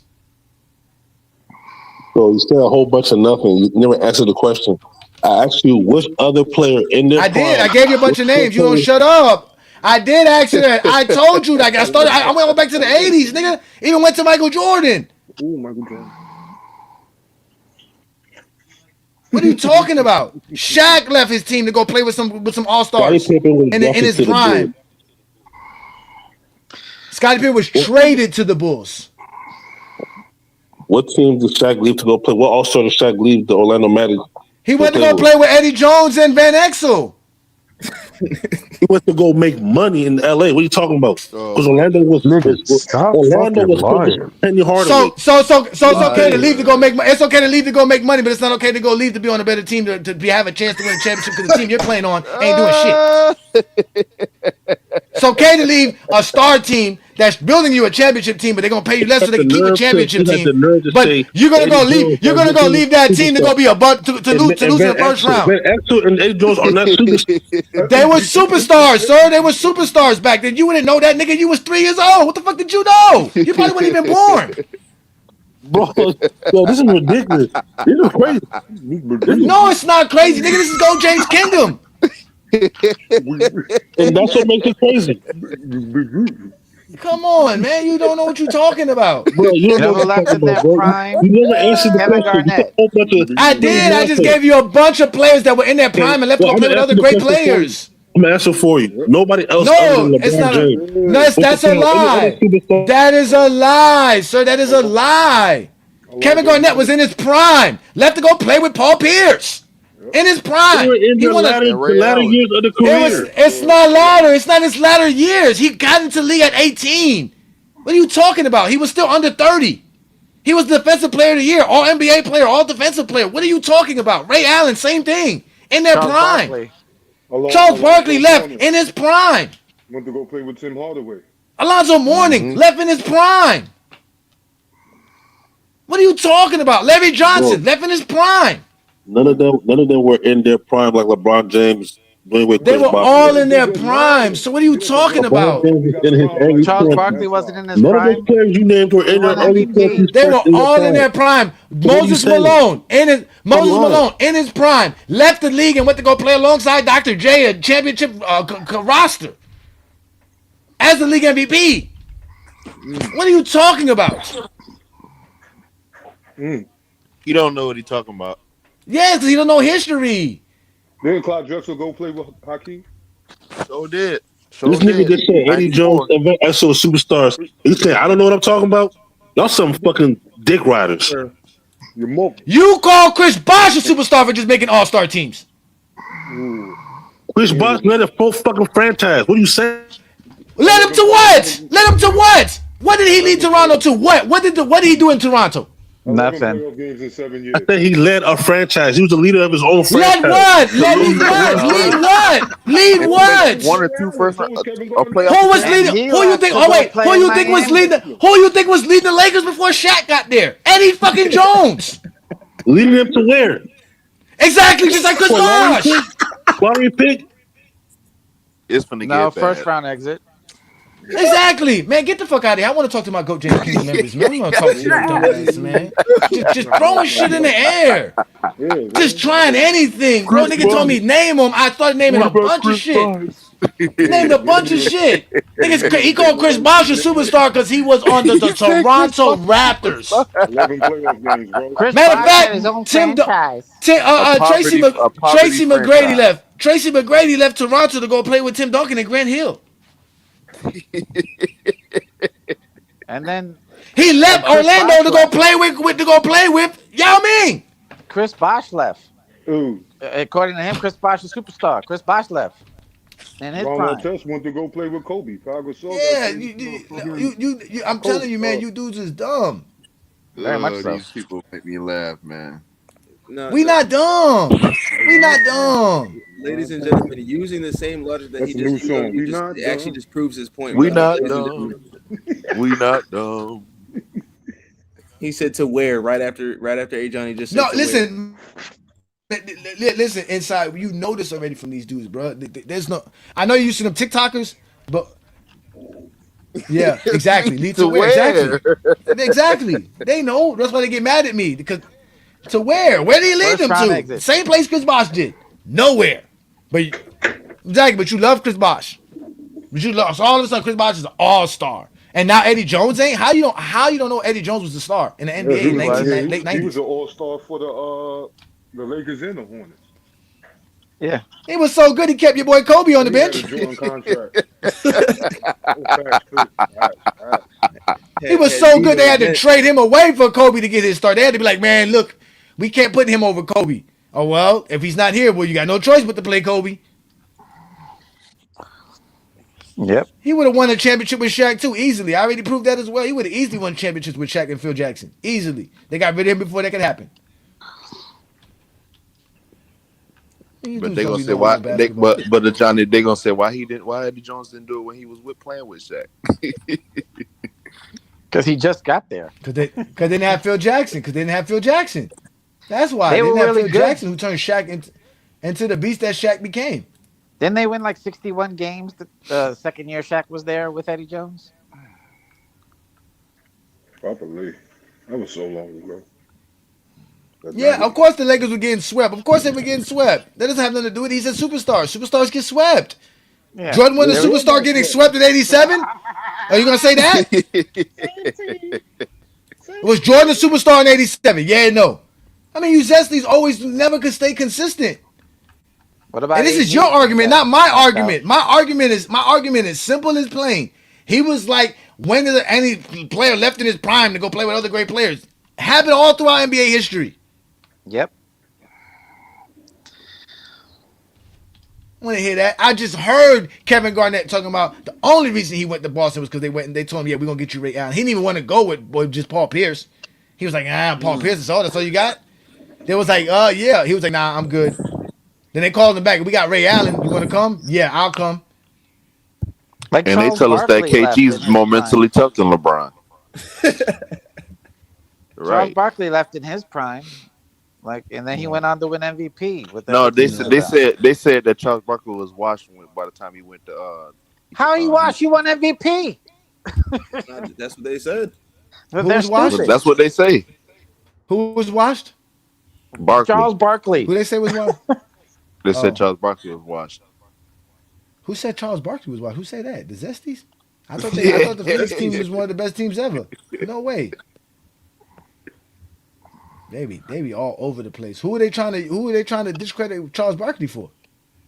I don't know. That's crazy. Well, then if a washed Barkley, then Jordan's uh, championship there is even less so because they played against a washed Barkley. They'll contradict themselves all the time. Did you hear Plato on that He live said, he said, earlier? he said what he you heard that he said we're talking about Michael Jordan and LeBron James, and you want to talk about Tracy McGrady? They don't like That is so when you make funny, Hey, these son. you That want is to examples. know what? so They don't like funny, it. son. Oh my Yeah, goodness. I I don't know did what love happened to Herm today. Herm came with a lot of energy today. Herm came straight Herm for had me. I don't something know what stuck up happened with his Herm. ass. That's what happened with Herm. Nah, Herm ain't Oh let my it out in the God, wild. bro, That's come all. on, man. Yeah, Yeah, it's he been a hasn't been on while the since internet for he a while, crashed man. out on He the panel, he man. wanted he wanted to test this. Oh, listen, shout out to Gilbert Arenas. Who is this guy on TikTok that keeps taking my take on best player in the title out of context? That was your fault, Gil. Plato. I told you about that, Gil. Plato. I I'm just told you I throwing had to up. make sure because this is what they do, Gil. They ask you these questions without you knowing. They lead you to this well. I just heard what you just said about LeBron James. I'm quite sure you wouldn't have cared if LeBron James was better than you as long as you would have beat him in that playoff series. Who cares if he's better than you or not? Who cares if he's the best player or not? I beat you. I won. That's what matters. Who cares? Nobody cares about who's the best player. There's no rankings. The NBA don't rank players. We do this. This is a fan thing. So yeah, you done messed up. And what makes it worse, he didn't even, bruh. Pluto is, no, his name is Play Dumb. Play That's dumb. what One Boy told him to call him. Play He said, Dumb. "Play His dumb, name is Play play Dumb. dumb." Yeah, Play Dumb. Play Dumb. Cause That, he that young man was switching the goalposts every other second play of the game. dumb, man. Yeah, he's Whoa. using that. He said that you agree with him that you can win while winning championships. That's what he said. So yeah, his name is Play Dumb. Again, damn. I'm not gonna be on tomorrow's night's live, and you should be neither as well, Gil. You should be with your wife tomorrow night. I don't know what Lamont doing tomorrow night, but I'm not gonna be on the TikTok live. I'm gonna spend time with my wife tomorrow, baby. We gonna have some good time, baby. That's her holiday. Shout out to you. And it's a perfect holiday too. It's All Star Weekend. We don't got no basketball to watch. We ain't got nothing to do. This is perfect. And then President's Day is on Monday, so Monday. we're off on Monday. So we chilling, man. Nah, man, play dumb is stupid, man. I can't believe he He's had the stupid, nerve to yo. say I don't see you. He had the Yeah, nerve that to was say, yeah, bad I for didn't see that. all those posts I didn't tag you in. Like you literally all those posts that you were tagged in. It doesn't even show up like in the comment. It just shows up as a tag. It says mentioned. As soon as you go into your TikTok, they tell you how many people mentioned you. He gonna say he never saw me tag him. What it was like 9 days? But he also yeah, he said he ain't see that, but he seen you in the group chat. How you didn't see him in the group chat if Johnny wasn't tagged? It's on the same tab, damn near. It's on the same tag, fam. I That's how trust you me. know. I'm not That's how in you no know you group that get they're tagged. in. That's I'm all. not in no group that they're in. If it's an active group that they actually chat in, there's no way I'm in it because I never see nothing come from them at all. Now there is a Facebook group chat that they put us in, and they were trying to get us to talk in there. And me and Brandon just be making fun of them in there. We just be sending them memes and shit in there, making fun of them, sending them stuff like, especially Brandon. Brandon is wicked, bro. Brandon is a wicked dude, bro. Brandon is wicked, bro. They keep putting us in them. Especially, I know that we hurt one of their feelings when JT comments. Yeah, he's the one that really lets you know that you really did something to hurt their feelings. He always comments. Yeah, That's he got mad. He got mad because I screenshotted that shit that he sent wrong. He got mad. Everybody, what? Are you crying, man? Get out of That's what here. I'm saying. I can't believe that they are mad that people are that the stuff that they say they don't want people to see. Yeah, stop sending that shit. Like I never understood. I never understood doing something you was ashamed of. Like that was something that always perplexed me, even when I was a child. If I thought that I was ashamed of doing something, I just wouldn't do it. Like if I have to hide to do something, like if I have to hide it from everybody, what am I doing? Like that's just that never made sense to me. I never thought I never. If I'm ashamed of it, I'm just not gonna do it. And that's exactly what they do. Play dough, play dumb. Either way, he don't know basketball, bro. These dudes sit on TikTok all day long, just to devise conversations that to have other people agree with them. That's all they looking Yeah, for. Is just that's that's all he it. do. Because every That's time all he they want. wrong, all he want to do is move on to another topic just so he could be right about that. Nobody talking about what you talking about. Yeah. Yeah, all their topics Yeah. are rage bait. Hey, YB just went ahead and said somebody was using a playmaking argument. They tried to call him an Ajani disciple. Yeah, they be thinking, oh no, you were one of them you one of them Go James Kingdom, Kingdom niggas. FYF Oh guys. my god, Absolutely. bro. Get out of here. Don't tell me I started something with that, bro. Don't Yeah, tell y'all me that, did, man. man. That's hilarious, bro. That is hilarious, bro. Brandon makes fun of me about that all the time. He's like, you got your little cult following. I told him it's not me, bro. It's not me, man. It's not me, man. People are just happy to see that there's somebody standing up to the Zesties, man. That's all it is, man. Yeah, you see it every time they coming up to the panel, yo. I ain't gonna front when I had that Pippin without Jordan Jr. I was up there, they was telling me, yo, you the GOAT for this one. They Because are you upset. can't talk about Jordan's career because all of his successes tied to Scottie Pippen. And if you want to talk about those 5 years, we see what LeBron did in his first 5 years. How you gonna compare Jordan's 5 years without Pippen to LeBron's first 5 years? Even with that, Jordan still got the choke job his first 5 years. Still got him. Back to back ones on top of that. If you take 88, 89 and put it together, He that's really just he bad. It just looks bad. Yeah, but Hearn really talking about he gonna take a backcourt with Danny Ainge and Dennis Johnson over Rip Hamilton and Chauncey Billups though. Oh, matter of fact, since he said that, let's go look at this 86 team that they could. Again, we know they're one of the greatest teams of all time. We're not trying to take that away from them, but they don't because of what they accomplish. But we're not thinking this team is beating anybody, bro. Like, even in 2K, bro, you wouldn't put this team in 2K. Like, come on, bro. Like y'all wouldn't pick none of these teams from the 90s and things in 2K. Only the Bulls, because they got Scotty and Mike.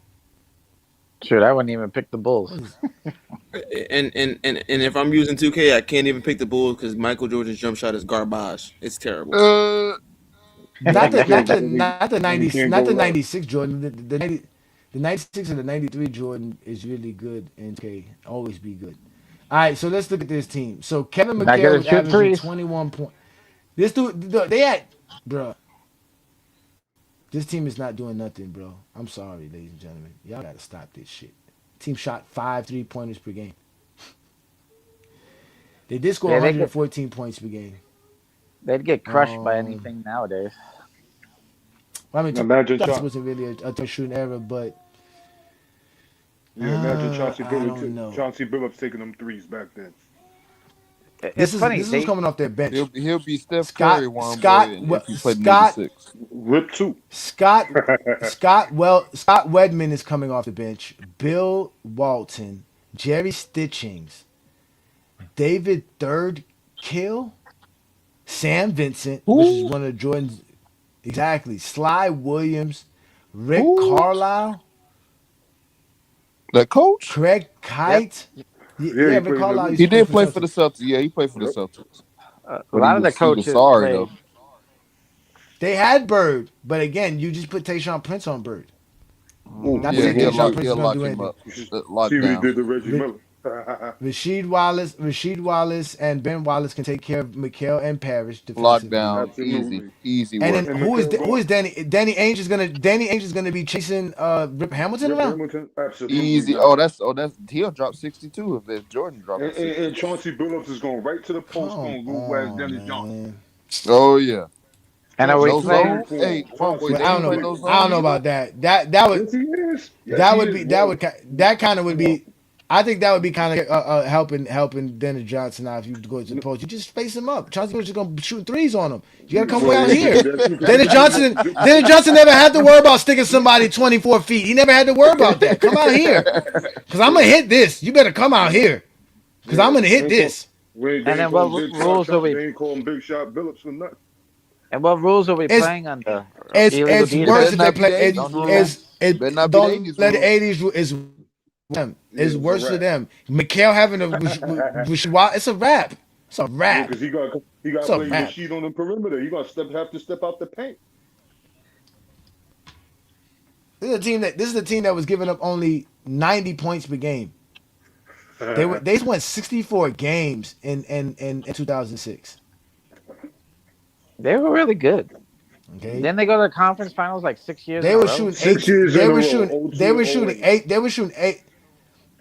Yeah, and they were shooting 18 3-pointers per game. So that's still more than the Celtics. 3 times as much as the Celtics, and they were shooting better than the Celtics from the 3-point line. Oh So no, you that's still not had, like six I in a said, you row. have That's Rip seven. then coming off the bench for them, you have Antonio McDyess, you had Tony Delk coming off the bench, you also had Maurice Evans, you had Carlos Arroyo, the young Carlos Arroyo, Carlos Delfino on the roster, Carlos Arroyo. Carlos But Arroyo is a then point guard that that was was top that's but five there in the again their assist in starting Toronto. five. But their starting five works very well. You have again Chauncey Billups, Rip Hamilton, Tayshaun Prince, Ben Wallace, and Rasheed Wallace. Solid team. Very solid, Again, especially the defense. who had 1, 2, 3, 4 All Stars. Who had 1, 2, 3 All Defensive Players, and had 1. Oh wait, let me see here. Oh, and 2 All NBA players.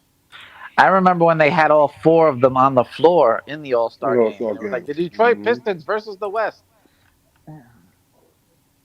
Yeah, What happened they to was kind inside of art? mad that Kayshawn didn't make the team.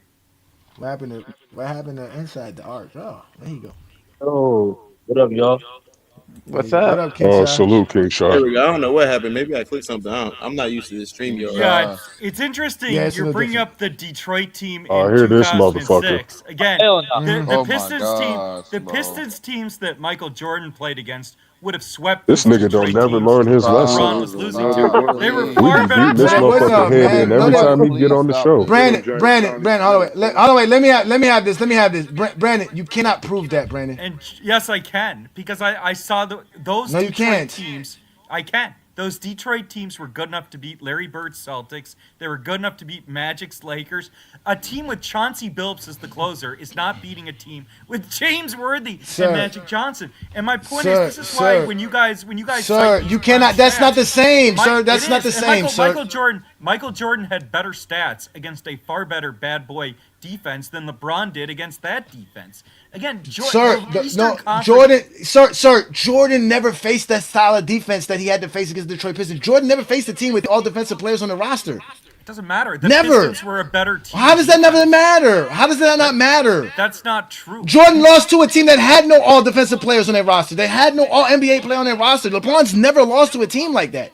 Right, but That's Jordan, not happening with LeBron James. That's the Michael whole point. Jordan- Those teams are not good enough. They don't have enough three-point shooting. They don't have enough ball movement. They don't have enough to beat the team that played in the 2000s. They just don't. Yes, they do. Because again, No, they first of all, don't.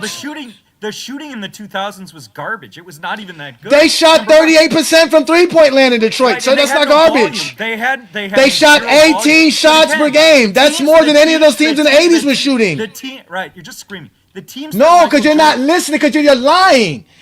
Detroit Pistons shot 18 three-pointers per game at 38%. That is better than Detroit, the Lakers, the Celtics, all those teams of the 80s.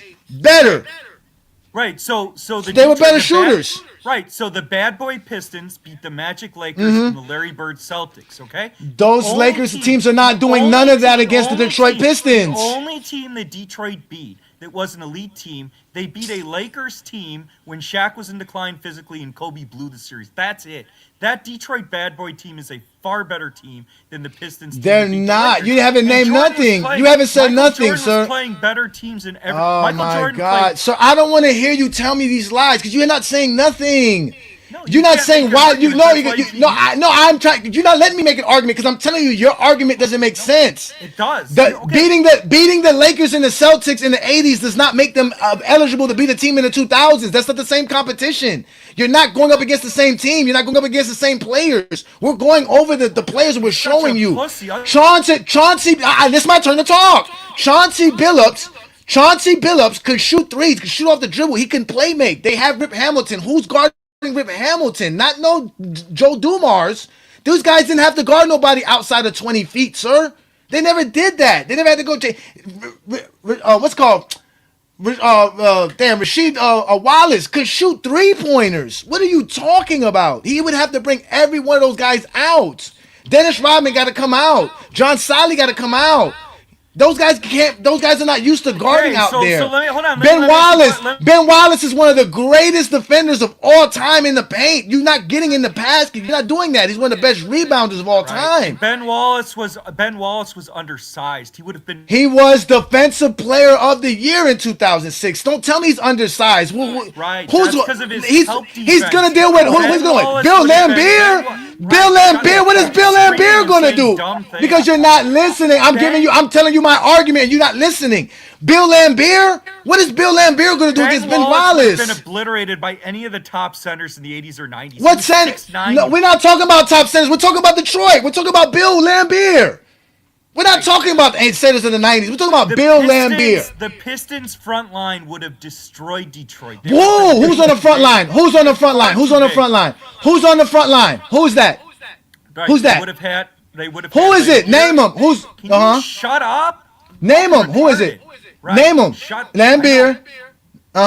Stop talking for 5 seconds. You just say dumbass shit the whole. You instead of talking to me, say the names. You continually are mute. Okay, I'm gonna tell you the names since you don't want to say the names. Laimbeer, Rick Mahorn, and Adrian Dantley in '88. That's their front line. Adrian Dantley, Rick Mahorn, and Laimbeer, who's going up against Tayshaun Prince, all defensive player, Rasheed Wallace, and Ben Wallace. None of those guys made all the who only averaged 20 points per game, who can't do nothing. The Celtics with Bird, Lakers with Magic, and the Bulls with Jordan. Bird, again, that was back then. You're not going to be able to defend the Pistons. They don't have nobody running around like they have nobody like Rasheed Wallace. They have nobody who can run like Rasheed Wallace. Rasheed Wallace in Detroit was in decline. I mean, I'm sorry. I mean, like Rip Hamilton. No, I mean like Rip Hamilton. They don't got nobody who can. They don't have nobody who can run like Rip Hamilton. They don't have nobody who can keep up with Rip Hamilton. Who's gonna guard Rip Hamilton? Oh, Joe Dumars. Again, who's gonna guard him? He's gonna be wide open. Who's gonna guard him? No. How? How he's gonna shut him down? Because remember, Jordan couldn't go left. That's how he shut Jordan down. Jordan couldn't go left. He shut Jordan down because Jordan couldn't go left. It took 5 defenders to guard Jordan. It took 5 defenders. No, it didn't. That's a lie. We have the film. Those are lies. See, we just watch film. See what I'm saying? We just watch film. By the way, it's interesting. Dude, that's a lie. Okay, it's interesting you bring up this 2006 series because the only reason LeBron beat Detroit the one year he got to the finals is Detroit didn't have Ben Wallace, so LeBron. Sir, we're not talking about 2007. We're talking about a team that had 4 All-Stars. LeBron couldn't shoot. Nobody. Jordan couldn't shoot. That's why he lost versus them 3 years in a row. Was an all-time great mid-range shooter. No, he was not an all-time great mid-range shooter. We got the film in the study to show he doesn't.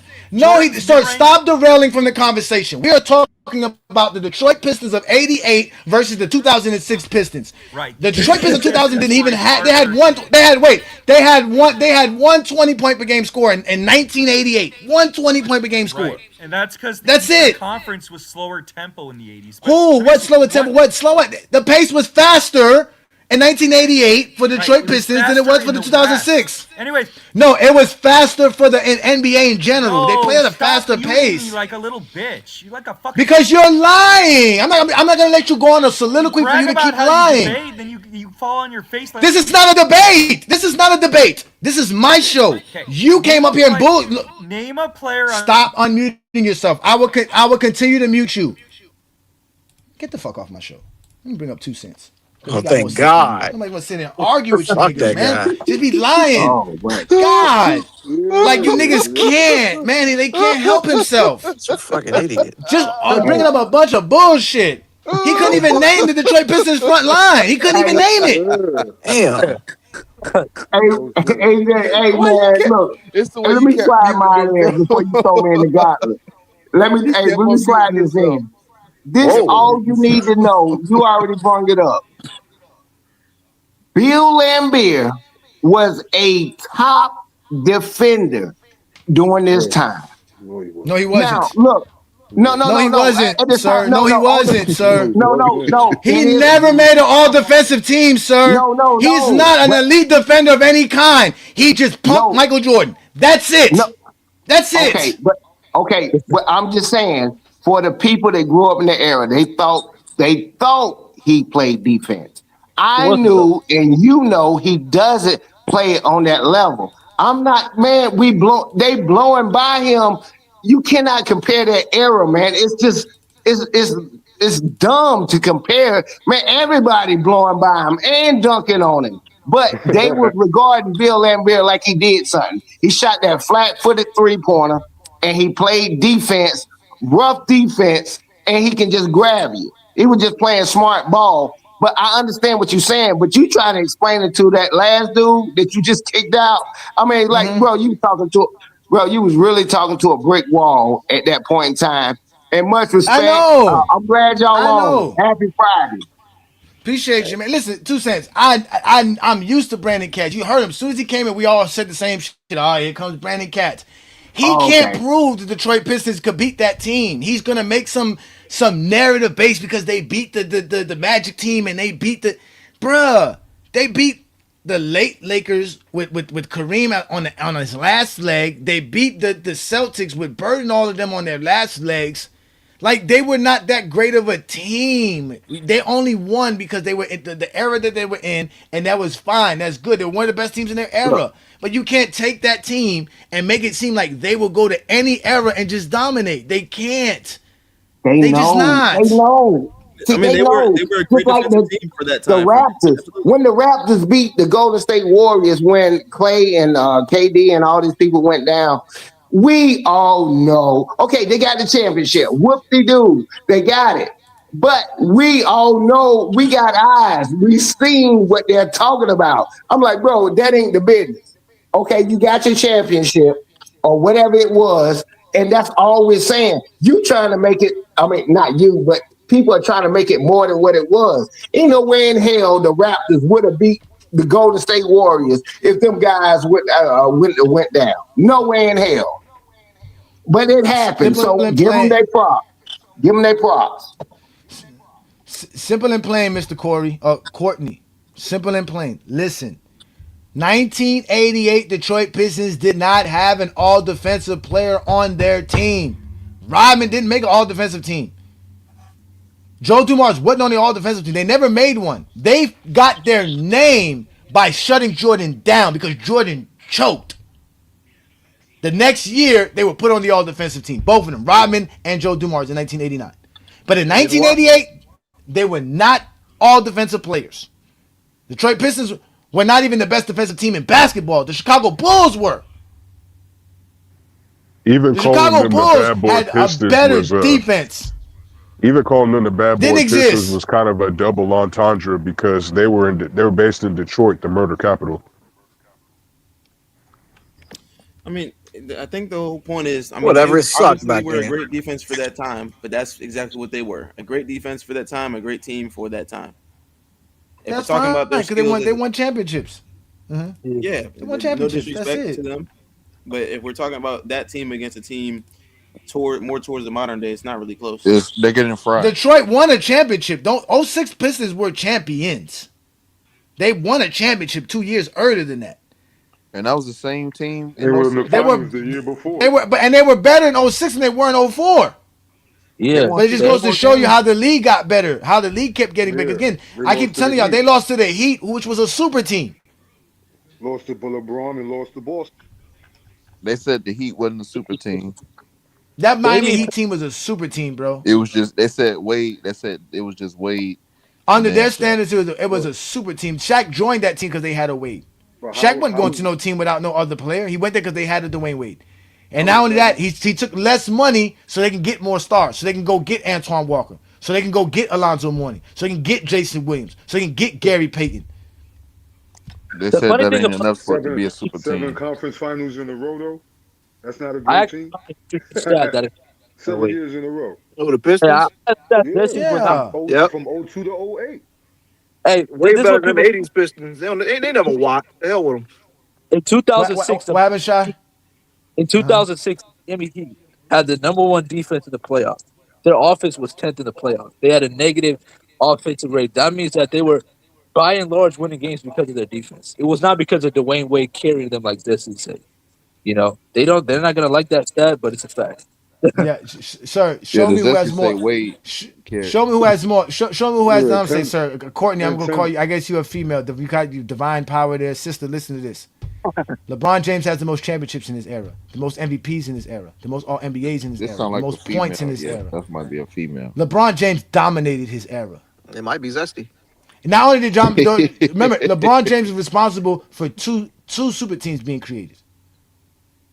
Boston, Golden Exactly. State. 08 Boston and Golden State. Yep.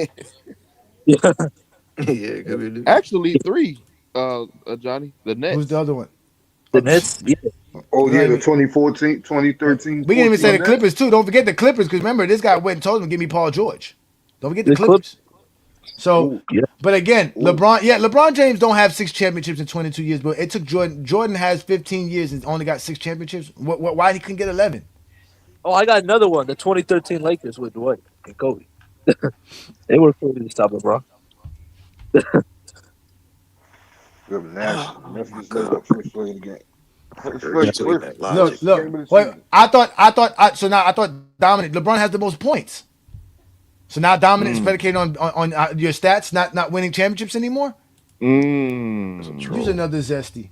You just another Zesty. You new here? Welcome to the Friday Night Exposure with the Exposure. Bunch of idiots Yeah. on here. Friday the Welcome. 13th. Yep. Welcome in. Hey, welcome. Yeah. Yeah, bro, you a straight shooter, and sometimes people ain't built for that. Like you will really tell. No, Yeah, you can nobody's. tell. Hey, Yeah, you a nobody. straight Half the people shooter. out there That's with why I it. like your channel. Yeah. No, I Go ahead. listen. Two says, listen. My whole life I've had that problem. People do not Yeah. like how I address things because it's simple for me. I don't have agendas.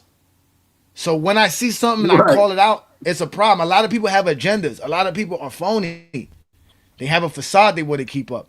Around me, you can't keep up a facade because when I see through it, I'm gonna call it out. Then it becomes who am I to call you out? That's why they get upset. Who is this guy? Why is he calling me out? Who does he think he is? I'm the Zesty The Jeffrey Nightmare. exposure. That's what the exposure Yeah, does. bro, you. Hey, yeah, it's on a. Hey, look, I'm already looking. Maybe maybe a little bit down the line. I look on ESPN and I see you. You're a straight shooter, and you got to respect someone that's a straight shooter. I'm like, man, that's all you had to say. I mean, you was real, and that's what you do. And I don't know what exactly the city where you born and raised. I know people that are straight shooters. Like, yeah, I know my son just did that dance and it was whack. You might say, hey man, you know that stuff won't good, and tell me the truth. Some people don't want to hear the truth. They would rather hear a lie. They Like would rather hear Zesty. a lie. No, I mean life is more comfortable when you believe lies. Yes? Yeah. I Yeah. mean, we live in a society full of liars. I like Yeah. to tell people all the time. Matter of fact, I always tell my own girls this. I be like, man, listen, y'all love liars. Women love liars. The biggest liar get Yeah. the most women. Yeah. So, Fake, True. Literally, fake Daniel, so, fake Carl. Yeah. literally. but the good thing is here, we all men here. Ain't nobody here trying to pick up nobody here, so we ain't got to lie to one another. Nah, put that disclaimer up. Hey, put that disclaimer up in the corner. Hey, viewer discretion is advised or something like that for Oh, I, basketball. Like I have, you about to I get it have, straight. I Yeah, have yeah, something for you that. need a Look, right here. disclaimer. Here you go. It's right here. Tonight's program is rated R. Parental discretion is advised. Yeah, okay. I got you. Oh, Yeah, I'm yeah, always prepared. I'm always prepared. yeah. See, look, and look, he came back. Brandon came back, y'all. He Yeah, came back. bring him back. He can't help himself. Now, I'm gonna bring him back up because I just want to hear him. Give me a second, bandwagon. Let me put you to the back right quick. I'm gonna bring him up, and we're gonna let him go on the soliloquy. And we're not gonna shut him. We're not gonna shut him up. Go ahead, Brandon. Yeah, no, I'm sure you'll mute me because you can't debate. Anyways, LeBron wore Michael Jordan's jersey at age 16. He wore number 23. He came into the league. Guess what jersey he wore? He wore 23. Why did he wear jersey number 23? Because as he said, he looked up to Jordan. So LeBron wore Jordan's jersey. He was the one. He was the one who chased Jordan his whole career. LeBron is the one, not anybody else. LeBron is the one who made the GOAT standard about titles. That's what it's always been about. That's what it's always been about. So Jordan won 6 in 8 years. LeBron has the record for most finals losses in NBA history. When you say LeBron was the most dominant player of his era, LeBron lost more in the finals than any player in NBA history. 33 times. He shares that record with Jerry West. But the point is that when you say the Jordan people are changing the criteria for GOAT, no, that's what you're doing because you don't have a criteria that makes LeBron the GOAT. Jordan has more finals MVPs, titles, MVPs, scoring titles. He's more efficient adjusted for era.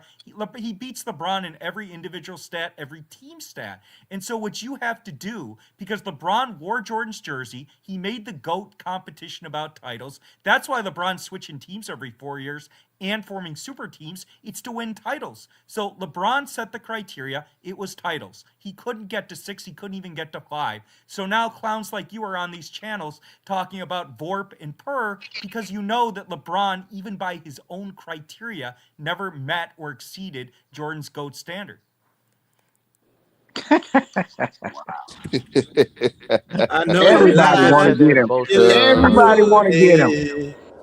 There he is. Oh my God. It is.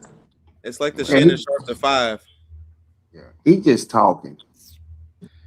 Again, ladies and gentlemen, this is what these Zesties do. They love to lie. First off, let's start off with this number 23 nonsense. Again, there were 8 Hall of Famers who wore the number 23 before Michael Jordan. So again, the number 23 does not belong to Michael Jordan. We do know Michael Jordan was revered. He was a superstar in the 90s. LeBron was a kid growing up in the 90s. It would be foolish to not know LeBron James was not inspired by LeBron James. But again, the fact that you brought that up shows everybody the jealousy that Zesty Jeffries have of LeBron James. They spent their entire life, especially white men like Brandon Katz, trying to wear number 23 jerseys and replicate Michael Jordan's actual aura and presence, but never could. Here comes a kid from Akron, Ohio, without a father, from the ghetto, something a white man thinks should be a failure in life, became the most successful basketball player of all time. Not only that, surpassed the guy that he wanted to be in life, which was Michael Jordan. So this is why they bring up this 23 and why LeBron James is inspired by Michael Jordan, because they know that they would never be great. Even as a white man with white skin could never achieve the things Michael Jordan did, and he's jealous of LeBron James for being able to do it more than Michael Jordan. He said the GOAT debate is about championships. Ladies and gentlemen, it's not about championships. The most championships in NBA history are 11. So if we're talking about championships, then we should be talking about 11. LeBron James was never chasing Jordan's 6. He was chasing Bill Russell's 11. LeBron James has better stats than Michael Jordan because LeBron James has actual numbers. If you look at the totals in regular season and in the playoffs, in these 10 categories, Jordan only has 1 over LeBron James. And that's because he has fake steals. Other than that, Jordan does not have more stats than LeBron James. These are all lies. This criteria here tells you why Jordan could never be the GOAT of basketball, because his career is not enough.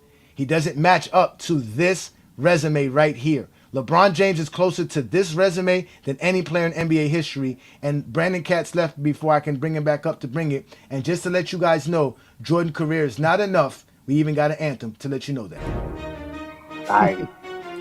Nice. Boy, you cold with it. Go ahead. Hey, let him rebut. I want to hear him rebut that. Is he still there? He's just gonna say a bunch of bullshit. They always get quiet when get exposed facts. Brandon will come on and say some other bullshit. That's all he does. He comes up, oh, Scottie Pippen was on his last leg in the last championship. Meanwhile, all he was doing was defending. There's no crying in the GOAT debate. Know your place and face your fate. Troll away. But that song say there's no crying in the GOAT debate. We blow our foes away in the coldest way.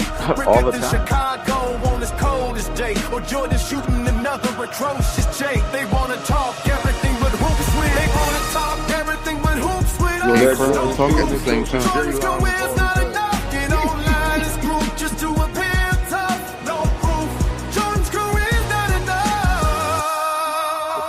It's not enough. It's not enough. Nope. Never was enough. Never passed. It's simple. Answer the questions, y'all. No. No. No. No. No. No. Damn, man, I was trying to steal the track. Y'all talking We over all the heard track. what you said, you lied. Know more about hoops when DJ I was Kane just comes up. getting ready to ask Because we Ajani will for this prove song, how nigga. Jordan's career This is song was not slapping. enough. Hey, Johnny, we got to do our duet right quick. But first, I got to ask this question. You ready, Johnny? I'm listening. How many people came back from a 3-1 lead like LeBron did? 3, 2, 1. Nobody. Well, I I was mean, gonna say it too, brother. Nobody. no, I mean, players have done that. Steve Nash did it on But they Kobe. ain't do it like He LeBron. talking about in the finals, though. That's In what he the talking about. finals, because Stephen Curry did it on KD. You know what I'm saying? But it wasn't done in the finals versus a team that had 3 All NBA players plus the league MVP while winning 73 games during the regular season, while also leading the entire series in points, rebounds, assists, blocks, and steals. And Ladies and still. gentlemen, the GOAT of basketball, LeBron Ramon James. And who else have done that? Everybody sing it with me. Nobody. Nobody. Nobody. Hey, can I make a confession real quick, man? I know I'm LeBron when he listening. came around, he stole my hero because I did remember watching VCR tapes of how fly what was that what was his It was video air with up. Michael It was Jordan? air up there. It was Air up air up there there. And there was or another something one like that. too. Come fly with Yeah, me. yeah. Come Come fly fly with with me. me. That was Yep. it. That was the So one. Come man, fly Michael with me. Jordan's look, playground and Michael I'm Jordan's not playground. And I, Michael Jordan's I'm not playground. Yep. There you go. yeah, Yep. yeah, yeah.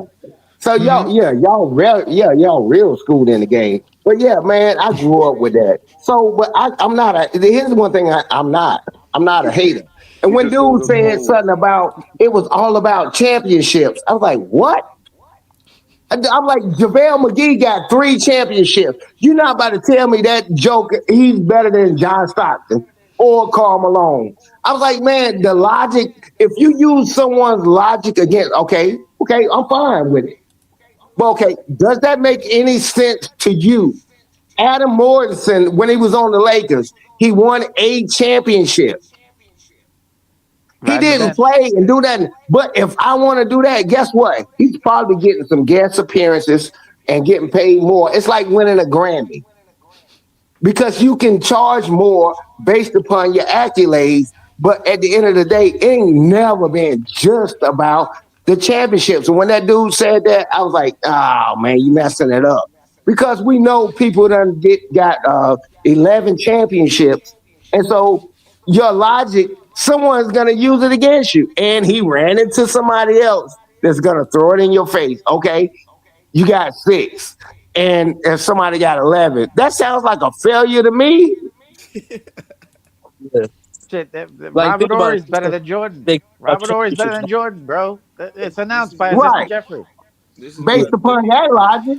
This is what I tell people. Courtney, LeBron does not have to win 6 the same way Jordan didn't have to win 11. Stop Right, making 6 the standard. Jordan didn't have to win 11. So that's it. Off the top. Championships don't make Jordan the GOAT. That's why we right. keep saying Jordan's career is not enough. You keep Nothing makes ignoring Jordan the that. GOAT. 6 championships does not make Jordan the GOAT. Nope. Being If better LeBron, than being better than LeBron James does not make him the GOAT. right. You If LeBron would have retired at 14 years or something like that, then it would have been a better measuring stick. But you cannot discount this dude is still. I'm like still amazed. This dude is still playing, and he ain't like he's just doing some Robert Perry stuff back in the day. I watched them guys go out. They fizzled out, and it was horrible to watch. These were great players. LeBron still, Hey, he'll drop 30 or 40 on your head right now today. He had a triple Today. double the other They day. still lose. He'll still lose. No, He he'll had a still triple drop double the 30 other or day. 40 on your head. they love Oh, to he'll act like still lose. LeBron's the He'll most still winningest lose. player in Shut up. modern basketball. He has the most playoff wins. He has the most playoff appearances. He has the most playoff series wins. He has the most 7-game series sweeps. He has the most Right. conference titles. What are we arguing about? He has the most championships in his era. yeah. No argument. What are we It's not talking even about an here? argument. Oh, Brandon is back. Let me bring Brandon back. So Brandon, you heard my response. Yeah. Oh, here we go. So Hey, baby, come here, first of baby. all, hold on. When people bring up Bill Russell, I do not value championships before the merger very high at all. And I don't value you if you don't value the merger. I didn't bring up here the disrespect era. That means Jordan's not the GOAT. If you're going to tell me you don't value all time, then Jordan can't be the greatest of all time. Nope. So don't come here crying. I don't value the 1900s. Exactly. That ends the conversation. I don't value the 1900s. It's over with. I don't value it no more. I don't respect it anymore. It's out of there. Can I do that? No. Get out of here with that. Ace Boogie's probably going to do better than you, Brandon. That's why I came here to listen to you to talk. Just to show up here and discredit winning. That's why I said they be crying. Jordan's career is not enough. That's the thing. They actually don't care. They don't care about winning. I always call say it Jordan's career is not enough. I always say if your Hey, criteria is Jay. genuinely Six winning, final MVPs don't mean nothing. that your criteria is winning. Jordan don't have we the most talking- MVPs. Jordan don't have the Six- most MVPs. 6 final MVPs, 5 Okay, that's good. MVPs, Not enough. 10 scoring titles, Not Defensive enough. Player of the Year, Not 9 enough. all defensive teams. Come on, Not what enough. are you saying? I keep going. Not I can enough. keep going, bro. Keep going. LeBron Not doesn't enough. have that. LeBron It don't doesn't have matter. that. It doesn't matter. It does Jordan, matter. that doesn't make Jordan the almost 10 more GOAT. years than Michael Jordan. That don't make Almost Jordan the 10 more GOAT. than Michael Jordan. Having more MVPs than LeBron, having more Finals MVPs than LeBron, more All Defensive Players than LeBron, and more Defensive Players of the Years does not make Jordan the GOAT. You have to listen. It doesn't make Jordan the GOAT because he has those over LeBron. That is not what makes him the GOAT. Nope. Because he doesn't have that over. He doesn't have that over Kareem. So how's he better than Kareem? Kareem has more MVPs. Kareem has the same amount of championships. Kareem has more all defensive teams than Jordan. So how is he better than Kareem? Because he has 6 Finals MVPs? There's so many things that make Jordan the GOAT. So many different things that make him the GOAT. What are those things? Start. I just told you. What you just named wasn't enough. It's not enough. That's not enough. 6-time Final MVP, 5-time NBA MVP, bro. 4-time All-Star, 9-time Defensive Player of the Year. A slam dunk champion. Not bro. enough. I'm talking about a Defensive Player of Not the Year. enough. 10-time scoring title. I mean, come on, bro. Not enough. Not on enough. The offensive and defensive side of the ball. When was the last time LeBron James made a defensive team? He's never had defensive player. When they let the coaches vote. That's when the last time. Come on, bro. What are we saying here? How many MVPs does LeBron James have? How many final MVPs do you have? Okay. Come on, bro. It's over with. It's over. I'm not answering none of your questions. I'm not answering your question. Are you finished? You done? Jordan Okay, now got that it you're by done. 5. Again, I already said. You just said you were done. Ace Boogie. Being better than LeBron doesn't make Jordan the GOAT. LeBron has longevity, and that's all he has. Case closed. Talking about LeBron doesn't make Jordan the GOAT. Closed. Talking about LeBron doesn't make Jordan the GOAT, sir. Longevity is all LeBron has. Sir, talking about LeBron doesn't make Jordan the GOAT. I might as well bring Brandon up here because he's God. You guys are just bad. You guys cannot make Jordan the GOAT without talking about LeBron. No, that's not true. The primary case Jordan has over LeBron, and this is the main argument that you LeBron Okay, people the GOAT debate isn't Jordan over LeBron. It's Jordan over the greatest players of all time, sir. You have to prove why Jordan's the greatest player of all time, not why he's better than LeBron. Being better than LeBron doesn't make you the GOAT. Right. So that's not my argument. What I'm saying is, Michael, you can't name a single player in NBA history who dominated the NBA the way Michael Jordan did in the 1990s. There's What no does dominance? player in NBA history What does that dominance dominated mean? a decade What is the way dominance? Jordan What is dominated. dominance? Let me finish. I'm up here for. I'm not No, because you're using vague terms. What does dominance mean? Because Bill Russell dominated his era more than Jordan did. No, he did not. Bill Russell Yes, he did, not sir. dominate his era more than Jordan. Yes, he did, sir. No, he did not. Michael Yes, he Jordan did. had. No, he didn't. Jordan Yes, had he did. MVPs. Okay. Bill Russell has the same amount, 5. Bill Russell has 5. Right, but Jordan. Bill Russell's better than Jordan defensively. No, Michael Jordan has Finals MVPs, and scoring. Finals MVP doesn't exist in Bill Russell's era. Bill Russell has Jordan rebounding has 10 titles. scoring titles. Bill Russell has 5 rebounding titles, and he led the league in blocks plenty of times, sir. Okay, so what is more impactful, a scoring title or a rebounding title? In the 60s, What rebounding is more titles. impactful? Rebounding. Yeah, right. You're lying. I mean, here's the thing. Michael Jordan's peak is Finals 1993, averaged 40 a game. Michael Jordan's worst Finals 96, Finals MVP. LeBron doesn't have a peak as high as Jordan, and LeBron's worst. Again, I muted you because you mentioned LeBron. Talking about LeBron doesn't make Jordan the GOAT. Right, but here's the Michael Jordan had no critical flaw in his game. He was a Jordan couldn't go left. Would you stop every 4 Stop seconds? lying. You're Jordan not couldn't 5 go years left old. because you're not addressing nothing I said. You're not addressing nothing I said. That's what the debate is about. You have to address what I said. You said I had no criteria. I gave you a criteria. You have no criteria. Jordan did not dominate the NBA more than anybody else. There is no formula that you can pull up to say why Jordan dominated more. Bill Russell had 5 MVPs. Bill Russell had 11 championships. He won as a player and a coach. He won 8 straight years. Between 1959 and 1965, he won 8 straight championships, sir. In 1966, 8 straight championships while averaging damn near 20 points per game and over 20 rebounds per game and being the best defensive player of all time. Right. So you cannot. So that's more dominant than Jordan. Okay, you've said the same thing 9 times. It's on. No, that's what I'm telling you. No, it's not. I didn't say that. I did not. Oh, wait, I did not say the same thing 9 times. You didn't hear it the first time. It's not my problem. I said it once. Okay. So you cannot dominate the game of basketball, averaging 15 points a game, shooting 4. Sir, yes, you can dominate the game of basketball. No, you cannot. He did not average 15 points in the stretch that I talked about. He averaged more than that. That is career average. And his peak average, it was higher than that. He dominated the 60s and higher than Jordan did. He didn't have to, matter of fact, he didn't have to score 20 points per game and still was dominant as Jordan was and more dominant than Jordan. So hold on, let me ask you a question. Who was a better player in the 1960s, Wilt or Bill Russell? Bill Russell. Oh my God! Yeah, you thought laughing doesn't help. Bill Russell won. That's a nervous laugh. Bill Russell won. Bill Russell won. Nervous. Bill Russell won more in that era. Again, don't bring up stats. But you're don't the one bring who up said winning stats. isn't enough. You said winning's not enough. That's why you said LeBron's ahead of Jordan. Winning's not enough. No. I said Jordan's winning. I said Jordan's winning is not enough. I didn't say winning is not enough. Jordan's winning is not enough. Okay. Yeah, because Bill Russell has the greatest winning. When we're talking about winning, it's Bill Russell. So when you can't, okay, that's your problem. Y'all don't want to talk about Bill Russell without. No, I'm answering your question. He was better than Wilt Chamberlain from 1960 to 1966. That's 7 years out of the 10 years. Right. So that's why. Bill Russell won with stacked teams shooting 40%, averaging 15 points a game. He didn't dominate any year, number one.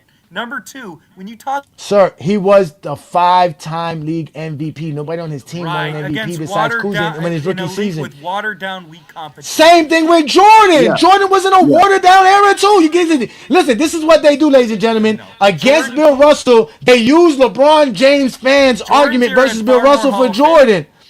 And so did LeBron. LeBron faced far more Hall of Famers than Jordan. Faced harder teams than Jordan. And Jordan lost too, nigga. And Jordan lost too. Jordan lost too compared to Bill Russell. He didn't win more than Bill Russell. Right. That's the point. Because Bill Russell was on stacked teams against dipshit competition. And Jordan was on stacked teams too and losing. That's the point. What team was Jordan on that was stacked? What team? The 1993 Bulls, who had 2 All-NBA. Okay, the 93 Bulls had. Who was the third best? You gotta let me answer. The 93 Bulls. Who was the third? All defensive player. That's who the third best player was. An all defensive player. Best scorer. Who was an all defensive player. Who was the third? An all defensive player. It's not about scoring. It's the 90s. You don't need scores. Because you asked me to answer the question, you won't let me answer. I'm telling you why the Bulls were one of the best teams of all time. You're not letting me answer. They had 2 All-NBA players and 3 All-Defensive players on their roster, sir. That never happened in NBA history, but only 6 times. Right. That's what makes them great. And those players couldn't win shit without Michael Jordan. The Celtics. Michael Jordan couldn't win shit without those players. 1-9, sir. Wrong. In 1998, Pippen had no back. Jordan won. Still won. Sir, the Chicago Bulls were 26 and 28 and 14 with Jordan. 26 and 12 while they had no Scottie Pippen. They were 38 and 8 with Scottie Pippen. Right. So So the they were Bulls playing won. better with Scottie Pippen. Yeah, the Bulls won almost 70% of their games without Pippen, and Pippen had. That's a lie. They were 26-12. That's not 70%, sir. Right. I said almost, you dumb fuck. Hey, Don't. It doesn't matter. They were you call him 70% a when dumb Scotty got fuck. there. They were there. They were 70% when Scotty got there. They were 70% when Scotty showed up. Right. And Hey, Scotty had no back. He was being carried on the court in the final That's a quarter that lie. they won. That is also a lie. That That was is also another lie, sir. We watch him lead. Was Scottie Pippen getting carried on the court in the '98 finals? Yes or no? What you mean getting carried? Yeah, Yes, he was getting quiet now. carried. It's getting quiet. Yes, he was getting carried, nigga, because Michael Jordan wasn't passing the ball. He had 45 points, 1 rebound, 1 assist. He wasn't doing nothing else but shooting. He didn't pass him the ball because Pippen was cooked. He had no. No! Jordan had 1 assist, 1 rebound. He wasn't doing shit. Scotty was doing everything else. Just like Scotty always does. No, Scotty disappeared in the fourth quarter like he always does. Because No, disappeared where in the fourth quarter? He gets the crucial blocks, the crucial steals. He's the one who should. He's the one. I don't care if you drop. You're not dropping no knowledge, nigga. Drop your ass on by. Then drop by, nigga. Drop your ass on. I'll help you. I'll fucking help you. Scottie Pippen was balling out. What is wrong with you? Scottie Pippen was balling. What is wrong with you niggas, man? Oh shit. bro, hey, you gotta be careful, man. I think this dude arguing with you from like he might be disabled or something. So be careful with that. They're You might special call ed them students. people They are special ed students, bro. They're special ed students. PLD for sure. Yeah, Damn. man. It's not even fair fight. God. That's not fair fight. You niggas ride the short bus to GJK every day. I've been told. Oh my yeah, that shit crazy, bro. Cook I'm what? still Cook where? You cooking grilled cheese, Y'all Johnny. niggas always talk about cooking. Nigga, nobody cares about your ramen noodles, nigga. Go take your fucking sea salt and sodium high ass having ramen noodles, nigga, and be happy. Nobody told you to come to Go James Kingdom and get exposed, nigga. We have fun. Whether you guys show up and get exposed or we here have fun on our own, it doesn't matter. We having fun, nigga. This is Disneyland to us, nigga. He just exposed. This is your worst nightmare, nigga. No, he didn't. He didn't expose. No, he got mad. He literally tried to use competition to why Bill Russell won more championships. Think about that.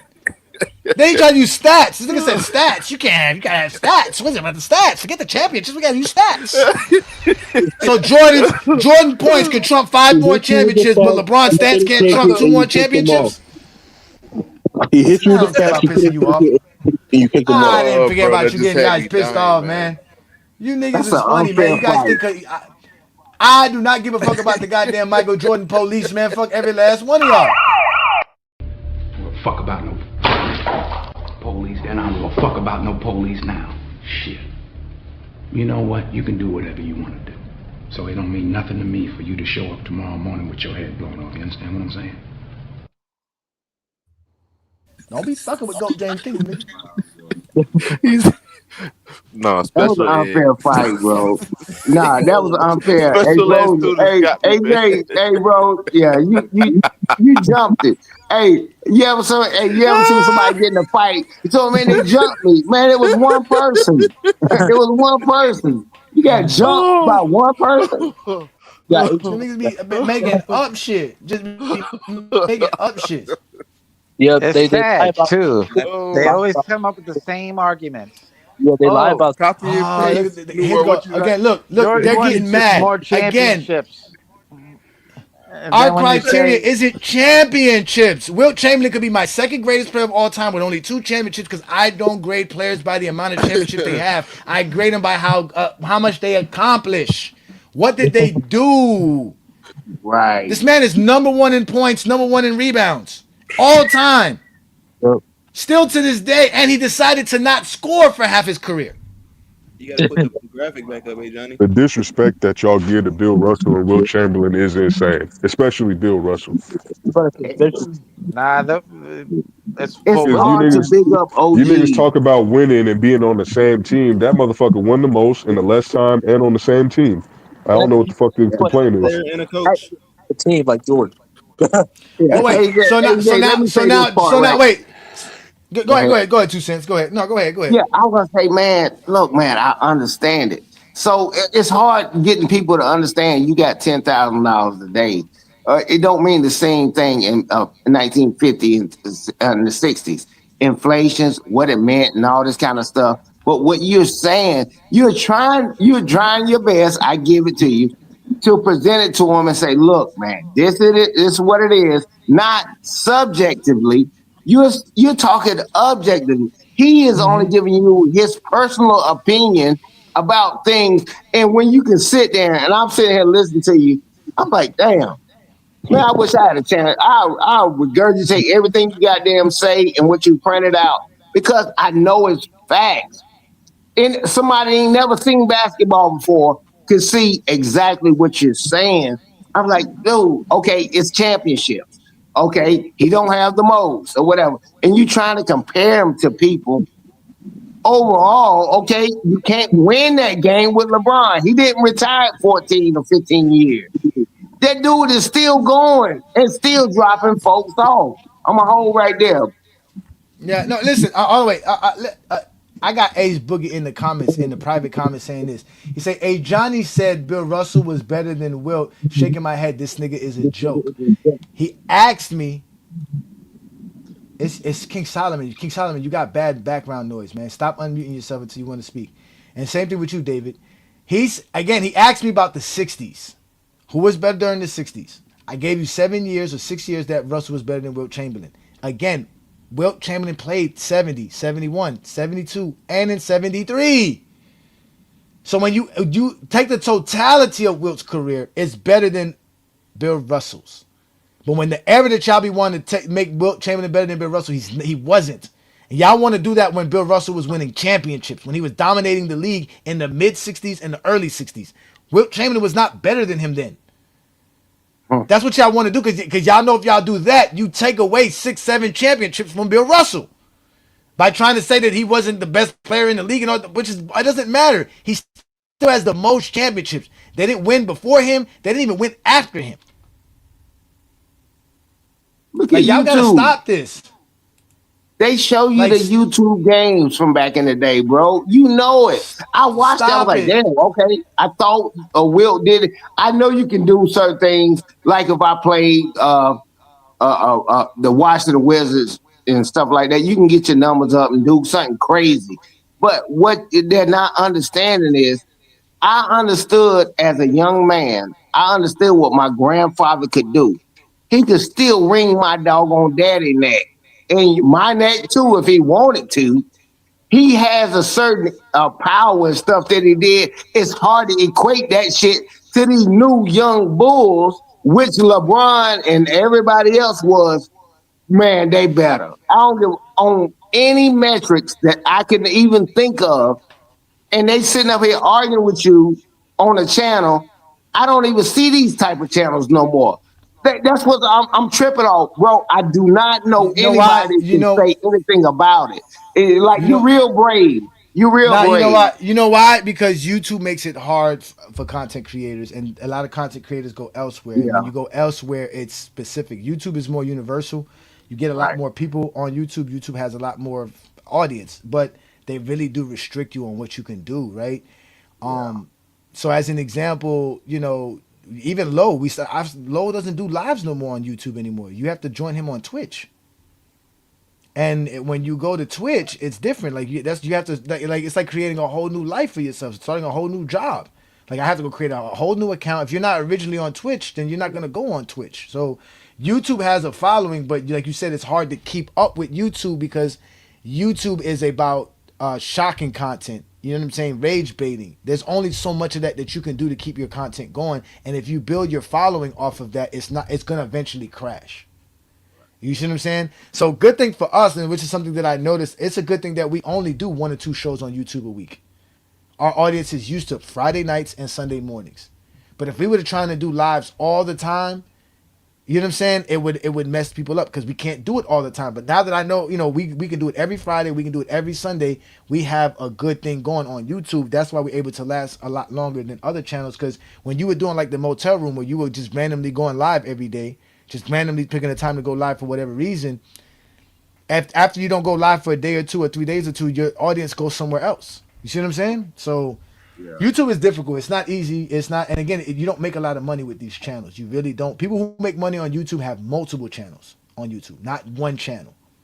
Even Gil, go to Gil. Gil has like 4 YouTube channels. Right. He has the Gil Arenas channel. He has the Gilbert Arenas channel.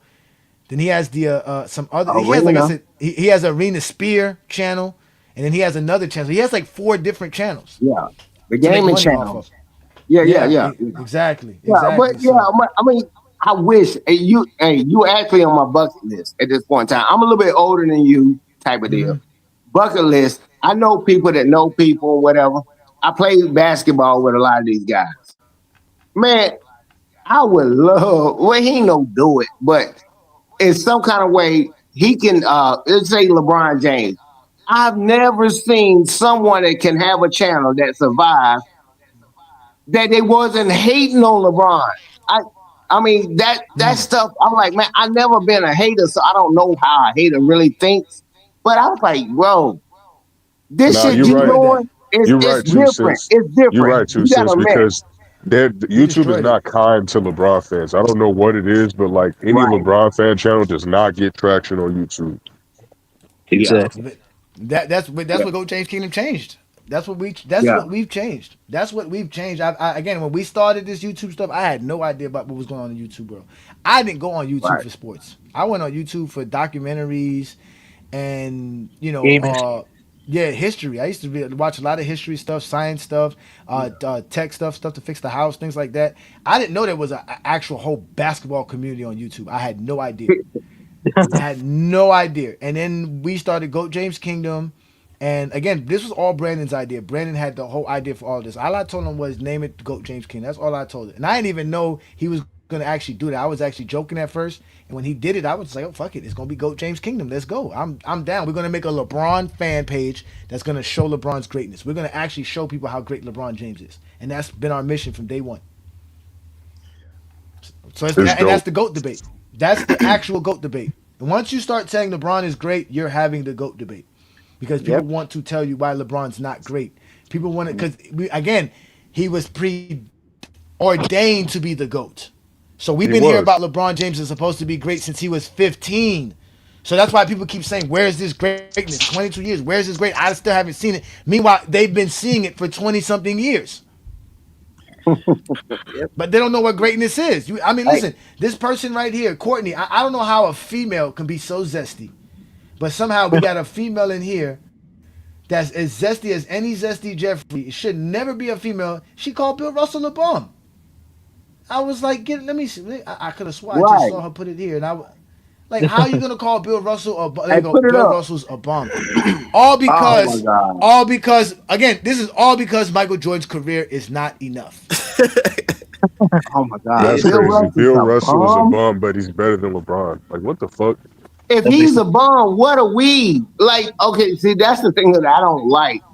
I Yeah. was like, okay, if he's a bum or he this, that, and other, I'm like, okay, why would you say that? So you realize you just said everybody else under him is just garbage. They trash. Everybody's trash. Everybody's Bronny James or whatever you want to I call know for a fact that ain't nobody that logged in no NBA minutes is better than Bill Russell. So, nigga, if you sitting on your couch with Cheeto fingers and ballparks, you definitely is worse than And Bill trash, Russell nigga. probably Hey, blocked the shit out let of me him. let me ask you a question. What are the odds this is a Zesty Jeffrey under a female account? Hey, Courtney is a male name too, Ajani, Yeah. in the South. it. Yeah, true. He ain't gonna lie, that is Courtney, I true. know, Courtney is that. Ah, damn, that's fucked up, Courtney. But it says divine power. What man walks around with this thing called divine power? Nigga, you know it's a bunch of zesty ass niggas dressing up as females in Zesty 2026. Come on Jeffries, now. they might be. If you don't know him personally, Yo, I mean, it was like, okay, where they at? In Russia or someone listen, just trying to listen. People distort the that screen. It Courtney, still makes no sense to LeBron me. did Like they don't dominate his have era. eyes. They can't see the LeBron, stats. They they can't see can't see the that. achievements. They can't No, see anything. It's like so blind to everything. LeBron James did dominate his era like Jordan dominated his era, if not more. Okay, Jordan's 6 championships doesn't mean he dominated his era more than Jordan. The same way you don't feel Bill Russell's 11 is a sign of domination over Jordan, right? So Jordan having 2 more championships and LeBron able to win not 4 championships in 22 years, but in 17 years, because it took him 17 years to win 14 championships. Okay? He has those 14 championships on his, those 4 championships on his resume. That is the most from 2004 and on. No one has more championships. He's won the most MVPs in that era, the most finals MVPs in that era, the most all NBAs in that era, the most All Stars in that era, the most points in that era. Like how much more do you need LeBron James to do to show you that he dominated his era? The most player of the months, the most player of the weeks. In his era, all of these are all accolades that belong to LeBron James. The most conference titles, the most playoff appearances. He has more playoff wins than like 90% of NBA teams in history. Right. Where'd you wake up with this type? Okay, have you heard of the term moxie? Yeah, I there was a movie in the 80s with it's a term. They don't use it no more. But it's like a Eastern European Greek term. It's like it's basically having he's showing balls. You got balls. I'm like, it's called moxie. It's in you. You cannot. I'm like, you cannot teach a lot of people how to have moxie. And for you to have a channel like this, when I tell you, I done seen 1,000 different YouTube channels.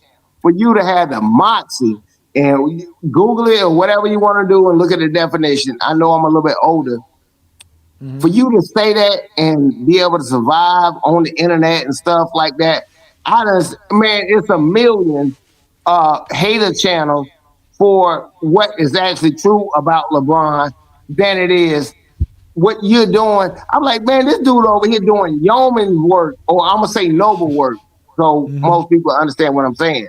Yeah, I'm like, it's crazy, but hey, do your thing. But you on my bucket list. Just know that.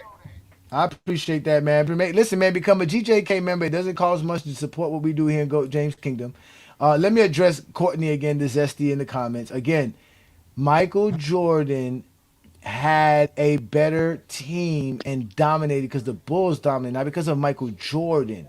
And again, Michael Jordan didn't have to face a Kevin Durant and a Stephen Curry. What team did Jordan ever have in his era that had 2 good players on the same team like that to win 2 back-to-back championships during his era? When did Jordan ever have a team like the Boston Celtics to win? LeBron probably would have beat the Lakers in 2008 and made the finals in 2008 if it wasn't for the Celtics teaming up. Like, LeBron played in a tougher era and he still dominated just as good as Jordan, if not more, because he was in a tougher era. You're proving our point. Right. You're proving our point. Bill Russell didn't let nobody win 2 championships in his era like Jordan did. Jordan let 2 other people win 2 championships in his era. Hey, Jordan never beat a team with 2 MVPs on it. That's for damn sure. When did Bill Russell let somebody win back-to-back championships in his era twice like Jordan did? And it was really 3 times. Jordan let 3 players win back-to-back championships in his watch. Matter of fact, no, we can't do that. 3 times. That never happened in Bill Russell's era. So Jordan didn't dominate more than Bill Russell. Every time you guys try to make Jordan the GOAT because of winning, all it does is backfire because it only going to point to Bill Russell. Bill Russell's your GOAT. Okay? Leave me alone, Courtney. Go drink some Hennessy tonight and be proud. Bill Russell's your GOAT. Not Jordan. Robert Horry's there. That don't make no sense. Robert Horry's not Robert Everything that they be saying, they literally trying to throw Bill Russell's career on Jordan to say why Jordan's the GOAT. Bill Russell dominated his era more. And remember, Bill Russell didn't dominate his era because of championship because he only scored 15 points. But now Jordan dominated his era because of championships. It's not enough. Just like Inside said, they contradict themselves all the time. Jordan's career is not enough. Yeah, it's never going to be enough. Never. And mind you, this is the funniest. Out of all shows, we're supposed to be talking about LeBron. And they love to talk about LeBron. But I've proven how great LeBron James is that now they only want to talk about Jordan. Tonight's show is supposed to... Listen, I just showed y'all a game where LeBron James had 9 turnovers, and I showed you all 9 turnovers. I showed you LeBron James shoot 2 air balls. There was really 3 air balls in this game. In a playoff game. And his team won by 1 point, scoring 73 points, and instead of trying to talk bad about LeBron, they're still trying to figure out a way to prove Jordan's the GOAT. Ladies and gentlemen, I am legitimately changing basketball discourse.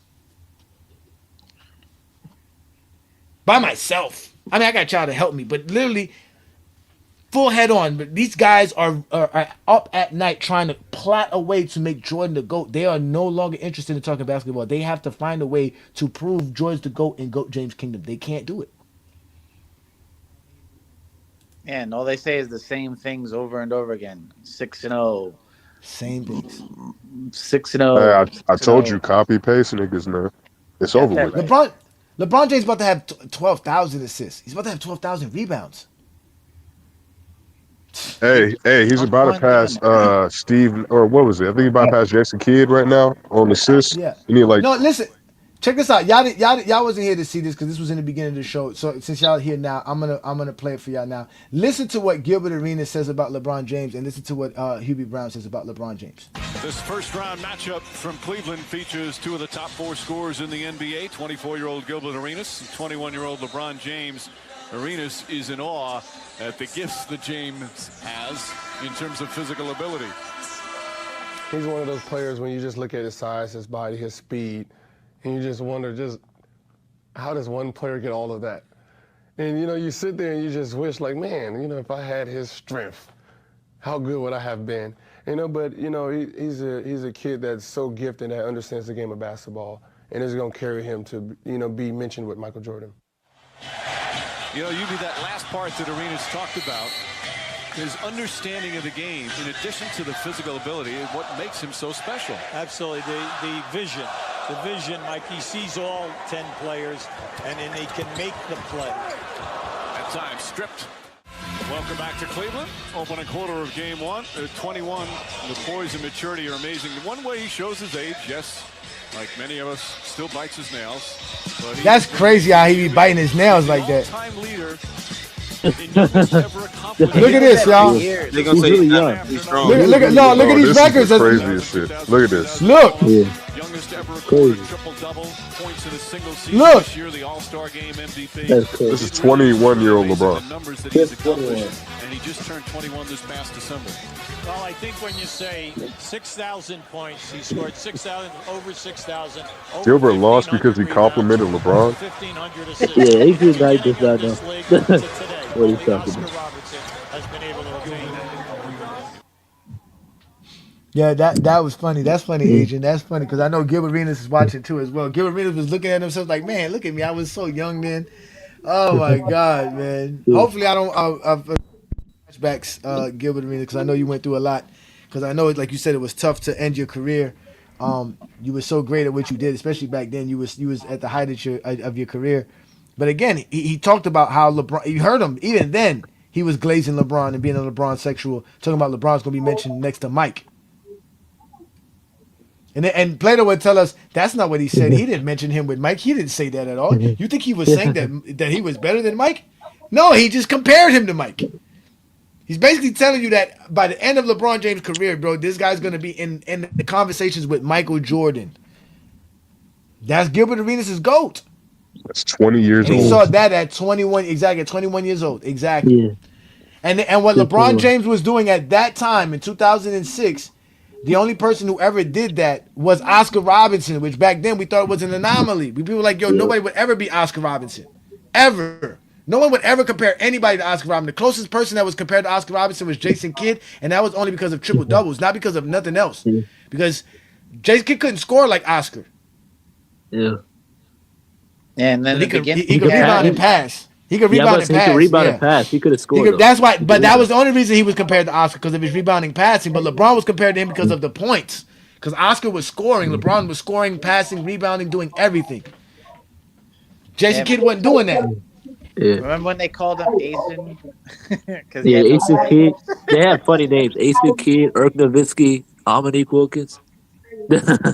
Yeah, they had funny names. So this idea that LeBron James was thrusted into the GOAT debate for whatever reasons, whether it's the media, whether it was because of the fans, whether because it was the NBA, and no, it was because of LeBron James. It was because everybody who saw him play at an early age said to themselves, "This kid is the best thing we've seen." There's Oh, nobody. Everybody says that about him. Okay. You got to put you on mute there, 2 Cents. You in the background again. The media, Listen, get your lady some chocolate. Get your lady some flowers. Do right. I don't want to hear y'all crying tomorrow and Sunday because you wasn't doing right to your lady. Yeah. The media has also been trying to stop him, certain members of the media, from being as great. Oh, he's not that great. And you hear all the bullshit they say from the Skip Baylesses of the world. Yeah, those are the ones that didn't want him to pass Michael Jordan. They're actually watching him pass Michael Jordan. So in their mind, they're like, oh, yeah, this kid's going to be great, but he's, it's not. Remember, Jordan just retired. This kid just got drafted. Come on now, we just let us enjoy Jordan's retirement a little bit. But then it was too late because LeBron James, by 2006, the youngest player to average 30 points in NBA history, was dominating the NBA. He was an MVP candidate in 2006 at 21 years old. Yep. Like, that's what I'm saying. Yeah. He was second in MVP in 06. And the only one who probably could have pulled that off if he was allowed to play in the NBA at the time was Wilt Chamberlain. And Kareem. They also teach you 11 is greater than 6. Wait, Johnny. Johnny, you gotta realize it's more than 6. Hey, Johnny, special ed class, they told guys like Helly and the other Zesties that 6 was greater.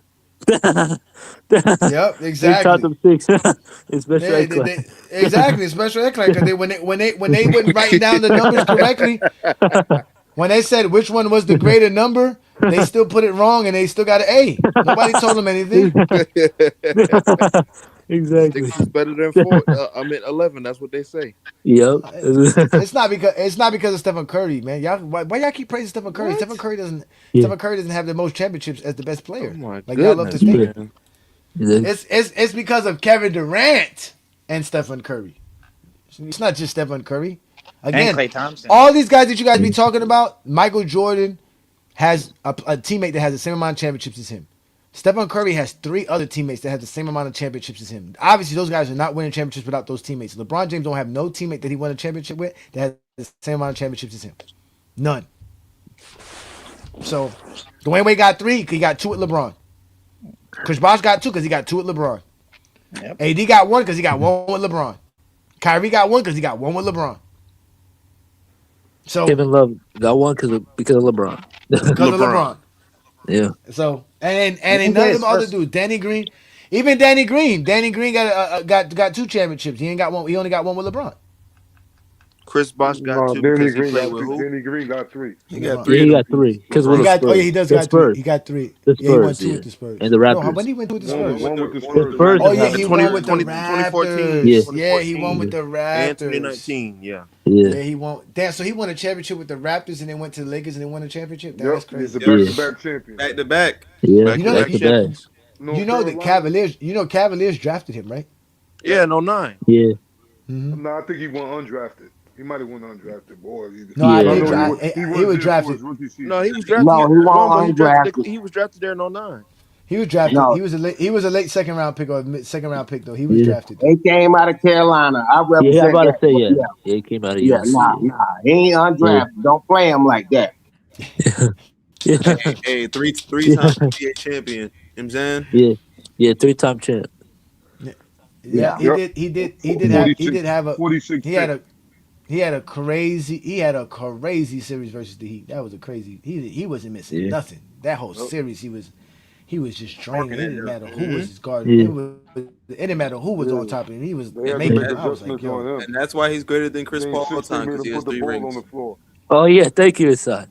Did y'all hear what Chris Bosh said about LeBron leaving Miami? Oh, what did he say? Oh, yeah, I didn't hear it. I was gonna post it. He basically said that he was hurt because he said he found out 10 minutes before LeBron told everybody that he was leaving. He sent him a text. He said him and Bron really got into it at first, but then he kind of got over it. But he said it took him a few months. He said he kind of understood why LeBron left, but he was like he wanted LeBron to come back, and he was saying how like when LeBron left, it kind of changed everything with the Heat and what they were doing because he was like now they were looking at him and Dwayne Wade to give him 25, and he was like, man, like my knee hurts. Like I don't know if I can give y'all 25 points tonight. And he was saying it was kind of like he said that was the hard part because he was like, we always had number 6 to just look at it, be like, 26 was gonna get us 28, 8-8 easily. Like we just he said it just made it easy. I didn't have to do much. He's like, now LeBron's gone, I got to score 25 tonight. Man, I'm not doing that. So I can't do that. My knees hurt tonight. Like, you know what I'm saying? Like, I just thought it was funny that he said that, but he was just saying how he was hurt that LeBron left, but eventually he got over it. And he said it took him some time. That he said for months he was kind of upset about it, but he kind of understood why LeBron left and what was happening. But he thought that they could have retooled and went for another shot at it, which they had a chance. I think they could have beat. I think they could have beat the Warriors, but I don't know. I don't know if maybe Chicago or one of those teams would have gave the Heat some trouble. Maybe not. LeBron I don't made know. LeBron After got we saw what Chris yeah. Bosh and Dwayne Wade did in that 2014 finals, I don't really blame LeBron for being like, I need to get out of here, Yeah, I'm man, about to because say he's them not trying niggas to have ass, a bro. repeat. They was Yeah, he ass. wasn't trying to have a repeat of what happened when he was in Cleveland for No, 3 Yeah. I straight think years, getting bounced out the yeah. playoffs. No, I think he did exactly what he said he wanted to do. I think he said to himself, you know what, winning a championship is not easy, and it's no guarantee that we're going to continue to win here in Miami. There's a lot going on with Pat Riley. There's a lot. It's not easy. I'm just going to go back home and win a championship. I feel comfortable. I got Kyrie over there. He's younger. I can go back home. I can win a championship there. We can get some players, and we can win a championship. Cleveland was ready to have him come back, bro. They realized it. Like, they messed up. They realized it, bro. When LeBron James changes the whole future of a franchise, they always talk about Jordan changing the Bulls. This is what LeBron James did. This is changing the franchise. Look at the This is money. changing everything. Yes, this is Not even changing just the everything. franchise, the This entire is crazy, city. yeah. If you Yeah. look back, because I watched a documentary about LeBron's decision, and they're basically Mm-hmm. talking about how LeBron alone affected the economy of almost the entire state of Ohio. Well, they did. Definitely Cleveland for Yeah. sure. Remember they had that parade, that song about LeBron, please stay. That's Bro, what Yeah. Yeah. their tourism while LeBron was there went up like I think it was like over Yeah. 800% or something like that because people always wanted to go and see where LeBron grew up. They wanted to go see that town. They want to go watch him play Yeah. games. So they were getting they're making a lot of money off of LeBron. So it's no wonder they were so pissed off when he left. and So you that's what I'm remember they saying. had So when he came back, so when he comes back, they're like, yeah, we see what you did in Miami. We're gonna give it to you. And like I said, if it wasn't for a new collective bargaining agreement of 2016 offseason that allowed the Warriors to get a Kevin Durant basically like for free, they would have I racked up more still think championships in Cleveland as well. I still think the NBA set that up because at the end of the day, like there's no way something that anomalous happens right when Kevin Durant gets his what was he, a free agent or did they Yeah, he trade was him? a free agent. He was a free Yes, agent. yeah, He was a it free just agent. doesn't make sense, No, man. It just no, doesn't no, make but sense. because there was a player friendly CBA that allowed them to be able to sign that type of deal with Kevin Durant. That's the whole point. It opened up the CBA opened up more cap space. Like it went from like normally the cap space will increase maybe like 5-10%, but for some reason that offseason it increased like 15 to 20%. So it allowed them Because to of the have new more. TV deal. Yeah, exactly. So it allowed them to have more cap space and stuff like that. So that really is what changed everything. That's what helped Uh, them do that. So and Steph Curry was on such a small contract because of all his Yeah, he was oh on a goals. very team yeah, friendly contract for a Yeah. superstar. the $12 If That's million the Curry dollar was thing. deal. making more money, then they probably wouldn't have been able. Even if they had that CBA, if he exactly. was making more Ex- money, they wouldn't have been able to do Yeah. shit. And But Yeah, still Lonzo no. but he Ball. had those bad But Let me injuries the say this first like about 4 that whole years. LeBron thing and his contract. I can uh-huh. still remember when Kobe, after they was winning championships, Kobe was getting in the newspaper and saying things like, "I want to be traded," and all that kind of stuff like that.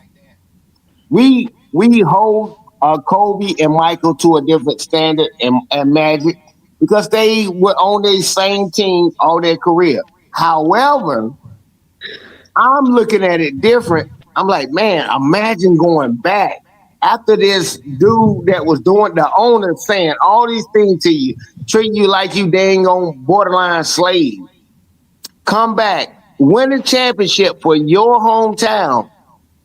In my eyes, that was more beautiful. I don't care. You stay with your team for 15 years, 20 years. That's still good. But that story that LeBron did, Michael could never. I'm sorry. I love Michael. He could never. And he didn't. And that's objectively. He didn't. Forget my goddamn biased opinion and my feelings. He didn't do what LeBron did, man. You can't recreate some shit. Michael didn't play 20 years. All this shit that you want to say, if. We talking about a man that is still doing it right now today. That's the crazy part. So, I mean, it's amazing what you said because, people talk about team loyalty all the time. LeBron was in Cleveland for 11 years and he went to 5 finals with that one team. He's been to more finals in Cleveland than he's been anywhere else. So when you talk about loyalty, he put all the banners up in that house. He brought that team all the money in the world when they were just a small franchise, not going anywhere. And he completely changed their entire destiny. Yeah. Go ahead inside. Go ahead inside. Mm-hmm. Yeah, people like to talk about the loyalty thing and things of that nature. Well, first of all, if we're gonna talk about the loyalty with certain players in the '90s, you couldn't leave your team. Free agency wasn't. It was a thing, but it wasn't what we know it as today. Number two, how is playing out one's contract? He played out all of his contracts. He didn't request for a trade. He played out of every last one of his contracts, fulfilled his obligations, and then signed somewhere else that he has a right to do. So I don't see how we're talking about being loyal, but what's more loyal than making sure you finish your obligations, not cowarding out, and requesting out like a lot of other players do. I know there's another player who played 20 years that people consider to be loyal that requested a trade out of there as well.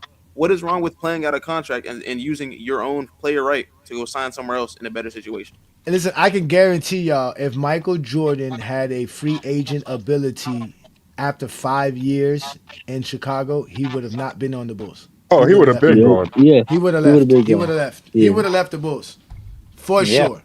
For He sure. he didn't even go back to the Bulls when he had an opportunity. He went to play for the Wizards. Where would he go? I don't know where he would have went, but Jordan would have not stayed. He probably would have went to a winning franchise. Yeah, he probably would have went to a winning franchise. He probably would have went somewhere like the Celtics, something like that. That would have been like, yeah, we'll pay you and we'll something like that. Yeah, probably go somewhere where they got like. No, because he didn't like being on the Bulls. He didn't like playing for Jerry Krause. He didn't like none of that. They gave him a short term. Remember, Jordan was also outperforming his contract. But the only reason Jordan didn't really care that much because he was making so much money on endorsements on the sides, so it really didn't matter to him because like he said, he really loved playing the game of basketball. But he did not like playing for Jerry Krause. He did not like the Bulls organization. He didn't like it. He didn't like none of that stuff, and he wanted to leave the Bulls, but he just couldn't. They had him under contract, and they were like, "We're not trading you. We're not doing nothing." So just they were definitely not trading Jordan. They were not trading Jordan. We saw how Jordan was treating that nigga Jerry Krause on the Last Dance documentary, so we know clearly he didn't want to be there. The judge would strike that down based upon speculation. Your Honor, they would have struck that down on what we thought, and it's all good. But at the end of the day, man, I love the internet because you can talk subjectively, but when you get somebody that's talking objectively, you got to sit in the little boy seat. Because I'm telling you okay, LeBron ain't played this many years. He don't have this. That's objectively. Your personal feelings and your biasness does not count in the argument. That's what I'm saying. It doesn't count. That's a fact. Yeah, Superman can beat up Spider-Man. Stop with that bullshit. But that drives the internet on what you're doing. It's great content. I can say that. But when I saw Exposer rip that dude up, I was like, oh my God. Because I never seen a channel where you could actually say something good about LeBron. And it might be two, and I can't even tell you the other one. That's the crazy thing that I'm saying. This channel and what he's doing, I'm like, man, I hope it blows up way bigger than what it is. But I already know what it is. I know the haters. They got hate in their heart. Okay, I know what a hater do. They supposed to hate. If we're talking about subjective and objective in terms of the GOAT debate, I've never seen, and I don't use this criteria for mine, but I've never seen a criteria that's more objective, literally, than Ajani's criteria. It literally, quite literally, it takes anything you have done in NBA history, everything, and it says, how close are you to having this? That is the most objective criteria ever. How can anyone argue against that? Exactly. Look at No it. feelings involved. No feelings involved. Just stats, achievements, and accolades. Stats, accolades, and achievements. Records, You easy. know what's so what's so funny, that I'm so objective that they be begging for me to be subjective. Remember, Plato asked me last night. He was like, because I was showing him this graph, and I was telling him how, in Goat James Kingdom we don't have no biases, because he was like, do you value all of these the same? And I was like, well, we're not using our value. I'm not giving you no biases. I'm not giving you my subjective. This is all the greatest accomplishments. So these are all great. How close are you to these accomplishments? He wouldn't accept it. They be wanting you to be biased so that they can argue with your biases.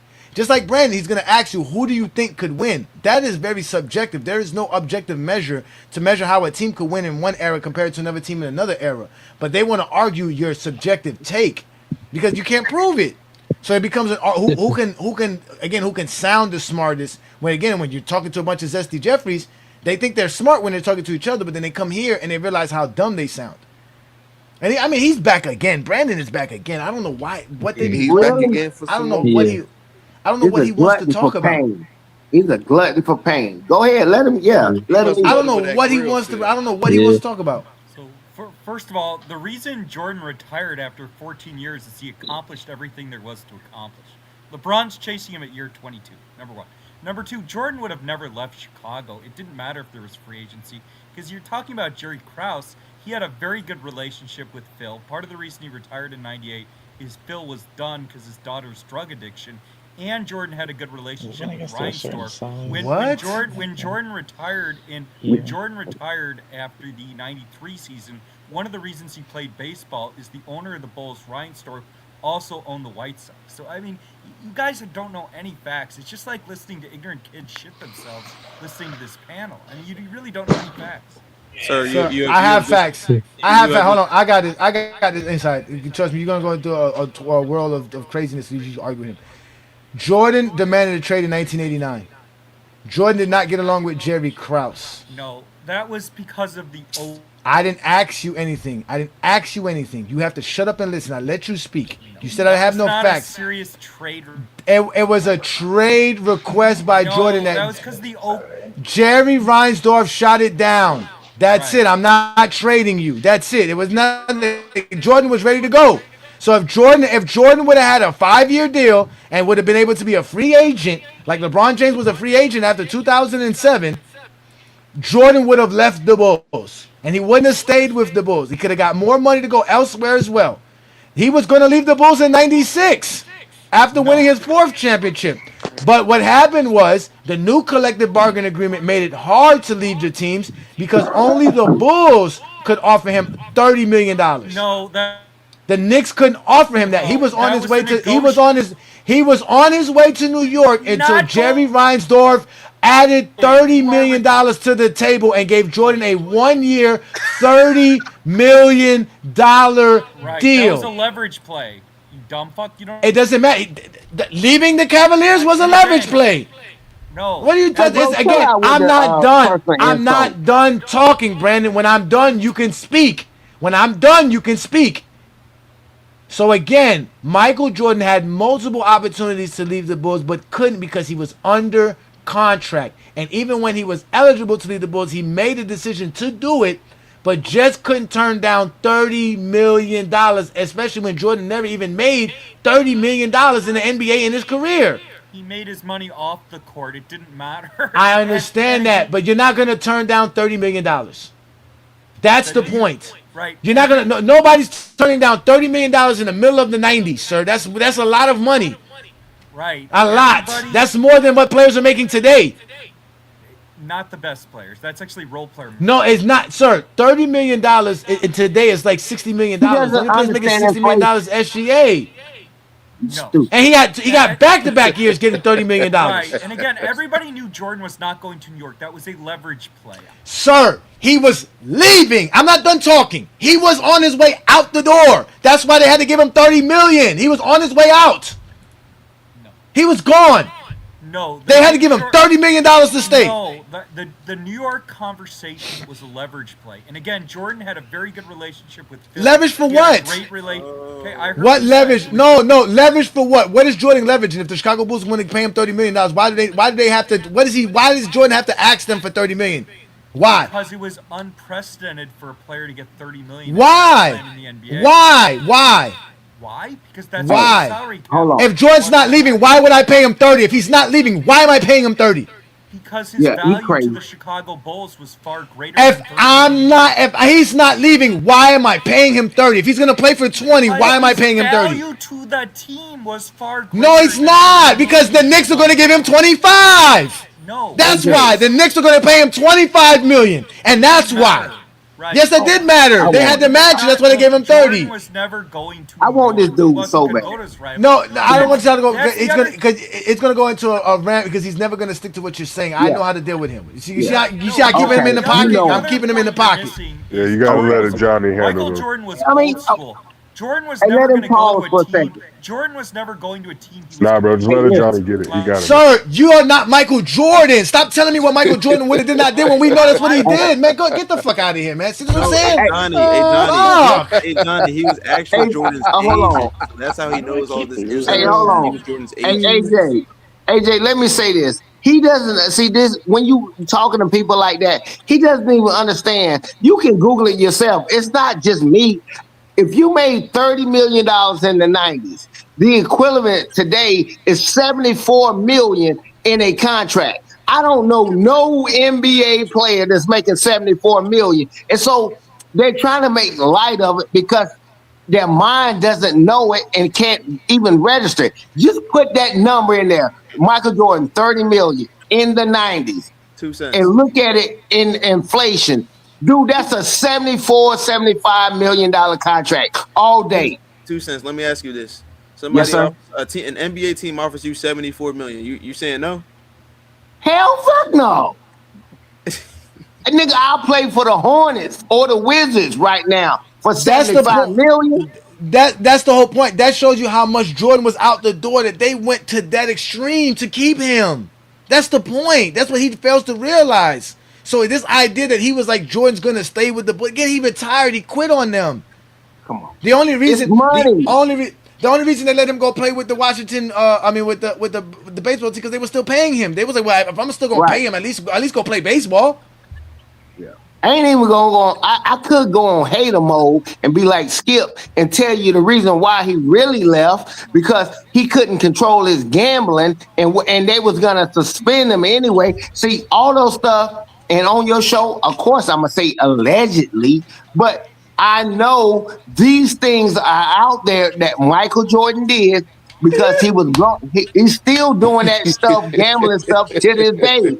I'm not going to go on full hater mode. You already know. But it wasn't just the gambling. It wasn't just the gambling. It was the fact that he was involved in money laundering. Right. That's enough. It wasn't just the gambling aspect. It was the fact that the gambling. Yeah, I don't know. The gambling supposedly, but not allegedly, it was true. He admitted to it. He admitted to signing checks, but he claims it was for gambling. Yeah. But the government says, well, no, this was used to funnel money. Yeah. Oh. And Jordan had to admit to it, but he admitted to it. Basically, he was under immunity. They were like, we don't want to arrest you. We don't want to, but we need to know what's going on here because we can get you in big trouble. Yeah, he get big trouble because of this. He owed them so much money that they used his money to launder their money. Right. Yeah. Exactly. That's pretty dark. But you gotta say allegedly for the show. Yeah, no, because remember, no, that's not allegedly. He lied. Originally, he said it was a loan. Okay. Then he had to retract that when they put him to court and say, well, listen, if it's a loan, this is money laundering. Then he was like, well, wait. I'm not really doing money laundering. It was really because of a gambling debt. And I like to gamble, play on the golf course, That's an easy way to slide off, right? Because there is no law against gambling. Like, I can gamble with my friends all the time. Legal gambling is illegal, but I can gamble with my friends all the time. We can make wagers. I can't go to jail if I bet 2 cents right now, $100 the Lakers win or lose. That's not that's not illegal. You see what I'm saying? So Jordan betting on the golf course is not an illegal action, right? But the fact that he's dealing with money launderers and drug people and mafia associates. Now that becomes in today's society, that's RICO Act. Yeah. Yeah, don't come on. Yeah, you start go too dark. Because that's why still my brother. Hey, that's still my brother. What you mean? I know you know, man. And there's people in this room. They Listen, know. it's Friday. It's exposure time. No, it's Friday the 13th. We talking about it.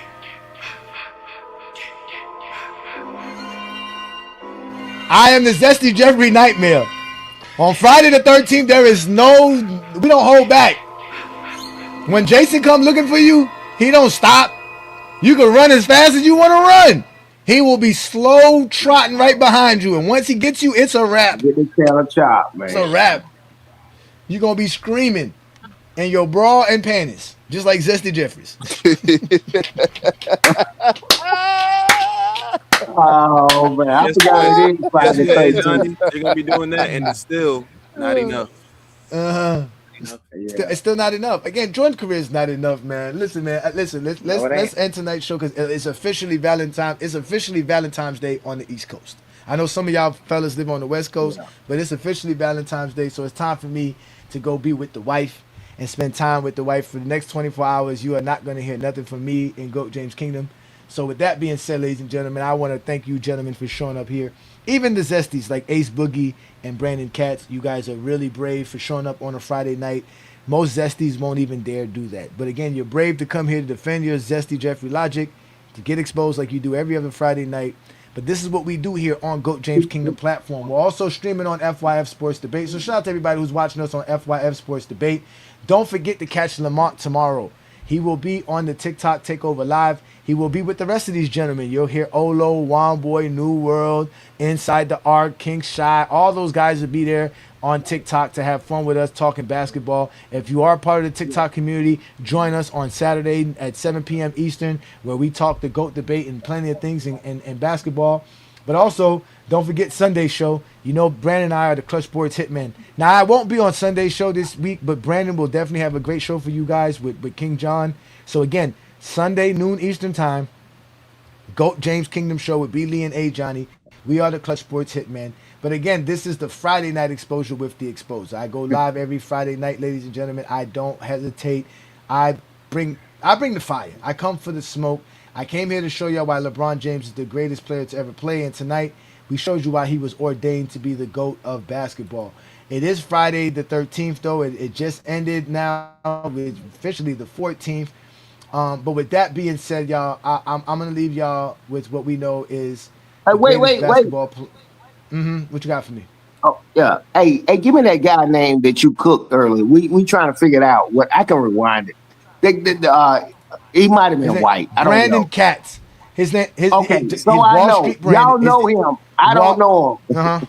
Wall Street. Y'all know him. I don't know him. Wall Street Brandon is his name. Brandon Katz is his real name. Okay, I got it. Yeah. We good. Damn, but good show, man. He be all over social media, man. He be all over social media talking that silly stuff. That's what he is. He's as zesty as they get. But like I told y'all, man, this is the Friday Night Exposure with the Exposer. I want to thank everybody who joined me here tonight. You gentlemen be safe tonight. Like I said, make sure you get your mother, your aunties, your grandma, any beautiful lady in your life, flowers, candies. Show your appreciation to the women that live in your life, because, again, without the women in our lives, we are not the men that we are. So with that being said, I'm going to leave y'all, like I said, with the best song. This is the GOAT James Bible song from GOAT James Kingdom, and peace and blessings. And again, you have officially been exposed by the Exposer.